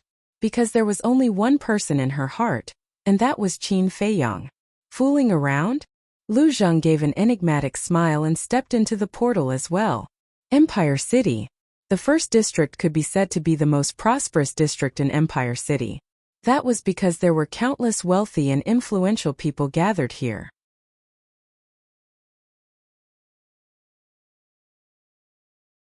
Chapter 1204. Precious Treasure Pavilion was undoubtedly the most bustling place in the first district. For black-robed guards stood upright on both sides of the entrance, watching the people entering and exiting with eagle-like eyes that were extremely sharp. They were in charge of maintaining the order of Precious Treasure Pavilion, and could not be distracted at any time. In front of the entrance, on the streets, more than 10 young men and women walked side by side. The men had a heroic aura. The women were young and beautiful. They wore bright and beautiful clothes and exuded an extraordinary aura. It was obvious that they were from wealthy families. A black-robed young man smiled. "Brother Haolong, I didn't expect that you would come to Precious Treasure Pavilion as well." "I didn't want to come either. Feifei was the one who dragged me here." The person called Brother Haolong shook his head helplessly. He was 7 feet tall. He wore a luxurious purple robe. His features were handsome and his black hair was like a waterfall. He was rather handsome, but there was arrogance between his brows. Walking with this person was a young woman in her prime. She was also wearing a luxurious purple dress. She was quite pretty. However, her pretentious appearance made one feel uncomfortable. The two of them held hands intimately and looked like a pair of lovers. Brother Haolong, Sister Feifei, the two of you are truly a match made in heaven. A white-robed young man at the side smiled, and the flattery in his words was clear. Of course. In the entire capital, who else is worthy of Feifei other than me? The purple-robed young man said proudly. That's right, that's right. Brother Haolong is handsome and extremely talented. He's an unparalleled talent of the capital. Most importantly, Brother Haolong has a strong brother, who is known as the #1 monster incarnate of the capital. We can never compare to him. The group of young men and women laughed. The purple-robed young man had a proud expression and enjoyed the feeling of superiority. How shameless! However, the group of people did not notice that there were 2 men and a woman behind them. One of them had a sickly face and was extremely weak. The other was devilish and eye-catching. The remaining woman had a picturesque appearance and her clothes fluttered, making one want to take a few more glances. That was right. They were Qin Feiyang, Lu Zheng, and Lu Hong. After entering the first district, they followed the group of people in front of them and walked towards the treasure pavilion. First they didn't care. But when he heard their conversation, it turned out that they were a group of rich playboys. Actually, being a silk pants wasn't a big deal because there was no lack of silk pants in Imperial City. But, as a silk pants, not only did he not know his own limits, he even took pride in it and was immensely complacent. This made people feel disgusted. Therefore, Lu Hong could not help but mutter, her eyes filled with disgust. Just get used to it, Qin Feiyang said with a smile. It's not a matter of habit. It's a matter of principle. Look at them. Each and every one of them is ignorant and incompetent, arrogant and lascivious. They still think they're so great. It's disgusting to look at them. Lu Hong snorted coldly. I also dislike those people. However, little cousin, this man called Haolong has some grudges with you. Lu Zheng snickered. Grudges? Qin Feiyang was stunned and looked at him suspiciously. Lu Zheng said with a smile. He's from the Zhuge family. His full name is Zhuge Haolong. He's Zhuge Mingyang's cousin. Qin Feiyang suddenly understood. What do you think? Do you have an urge to beat him up? Lu Zheng smirked. Beat him up? Qin Feiyang shook his head and smiled. He's just a clown. He can't arouse my interest. If it was Zhuge Mingyang, it would be a different story. You're not interested, but I am. Lu Zheng chuckled and shook his head with a sigh. They're all marquis descendants, but they're all licking their faces to curry favor with others. How pathetic. His voice was not loud, but it could clearly reach the ears of Zhuge Haolong and the others. The group of people was stunned. They turned to look at Lu Zheng and did not pay much attention to him. They thought that Lu Zheng was talking about someone else. Qin Feiyang and Zhuge Haolong were also very dissatisfied with Lu Zheng's actions. Lu Hong furrowed her beautiful brows and said unhappily, You came all the way here just to make trouble for us? This is considered trouble? You think too highly of them. Lu Zheng said disdainfully. You're very arrogant, aren't you? Lu Hong said with a dark face. In this situation, it was naturally best to keep a low profile as much as possible, because if they caused any big trouble, it would not benefit them at all. Seeing that Lu Hong was really angry, Lu Zheng quickly smiled apologetically and said, Okay. I'm being nosy. I won't cause trouble anymore, okay? Don't be angry. Look, you look so ugly when you're angry. Don't look if it's ugly. Lu Hong turned her head and snorted. This Lu Zheng was stunned. What did he say wrong again? Qin Feiyang coughed and said telepathically, Women are very sensitive to the word ugly. I see. Lu Zheng suddenly understood. Qin Feiyang said in amusement, Your EQ is not good. You have to learn more from others. Humph. You speak as if you're very good. If you were really good, you wouldn't still be single now. Lu Zheng said disdainfully. Qin Feiyang was stunned and looked quite embarrassed. It seemed that his EQ was not very good either. Brother Haolong, wait. Suddenly, there was a loud shout. A young man in brocade ran over from behind. Get lost. Looking at Qin Feiyang and the other two in front of him, he did not say anything about bypassing them. He shouted arrogantly and directly reached out to push Lu Hong and Lu Zheng away, Caught off guard, Lu Hong and Lu Zheng fell to the ground on the spot, looking very embarrassed. Haven't you heard that a good dog doesn't block the way? But in this regard, the young man in brocade did not apologize at all. Instead, he looked at Lu Hong and Lu Zheng arrogantly and shouted. Then, the young man in brocade swaggered toward Zhuge Haolong and the others without looking back. My bad temper. Lu Zheng was immediately angry.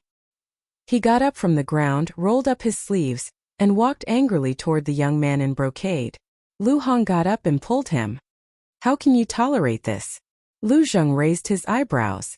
Lu Hong tidied up her dress and hair, glanced at the young man in brocade, and said lightly, if we bite back after being bitten by a dog, what's the difference between us and a dog? This? Lu Zheng was stunned and laughed. Hong is right. We can't be dogs that bite people. Who are you calling a dog? The young man in brocade suddenly turned around and stared fiercely at Lu Zheng and Lu Hong. Zhuge Haolong and the others had already stopped when they heard the young man in brocade, so they also heard it. They looked at Lu Hong and Lu Zheng with a trace of hostility in their eyes. What's going on? The pedestrians on the street also stopped and surrounded them, looking at the two groups of people suspiciously. You're still angry? Lu Zheng raised his eyebrows. I told you not to be a dog that bites people. Let's go. Lu Hong said lightly and continued to walk toward the treasure pavilion. For my lifelong happiness, I'll tolerate it. Lu Zheng clenched his fists and chased after Lu Hong. Qin Feiyang was like a bystander from beginning to end, remaining silent. However, they didn't want to cause trouble, but it didn't mean that others wouldn't either. Just as the three of them walked in front of Zhuge Haolong and the others and were about to go around them, Zhuge Haolong's eyes turned cold. He stood in front of the three of them and said, Did I say you can leave? At the same time, the others also spread out and surrounded Qin Feiyang's group of three, all of them sneering endlessly. You're taking advantage of us? Lu Zheng was irritable. Lu Hong reached out to stop him. She looked at Zhuge Haolong patiently and asked, Then what do you want? Zhuge Haolong waved at the young man in brocade. How you come here? The young man in brocade walked to Zhuge Haolong's side and crossed his arms. He looked at Qin Feiyang and the other two, the sarcasm on his face undisguised.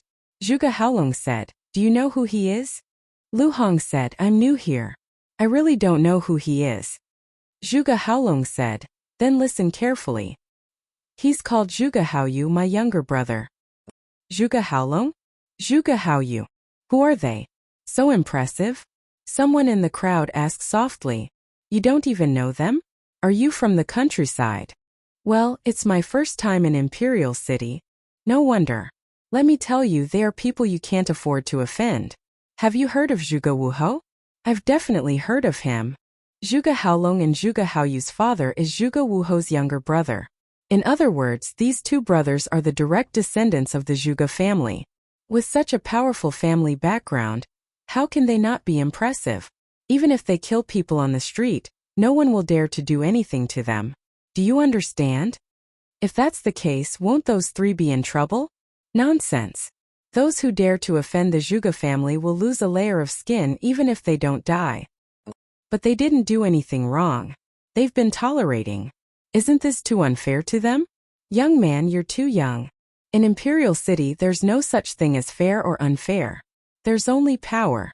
That's right. For commoners like us, it's best to tuck our tails between our legs. These discussions were very soft. They were afraid that Zhuge Haolong's group would hear it and bring harm to themselves.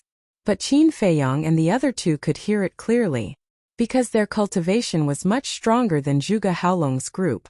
The strongest in Zhuge Haolong's group was only a 1-star combat emperor. The weakest was only a 5-star combat king.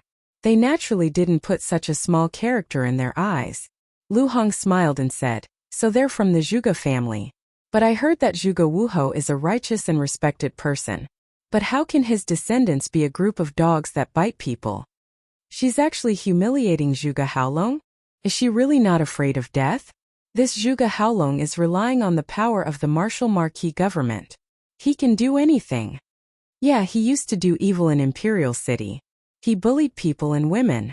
And I also heard that Zhuge Mingyang took good care of him.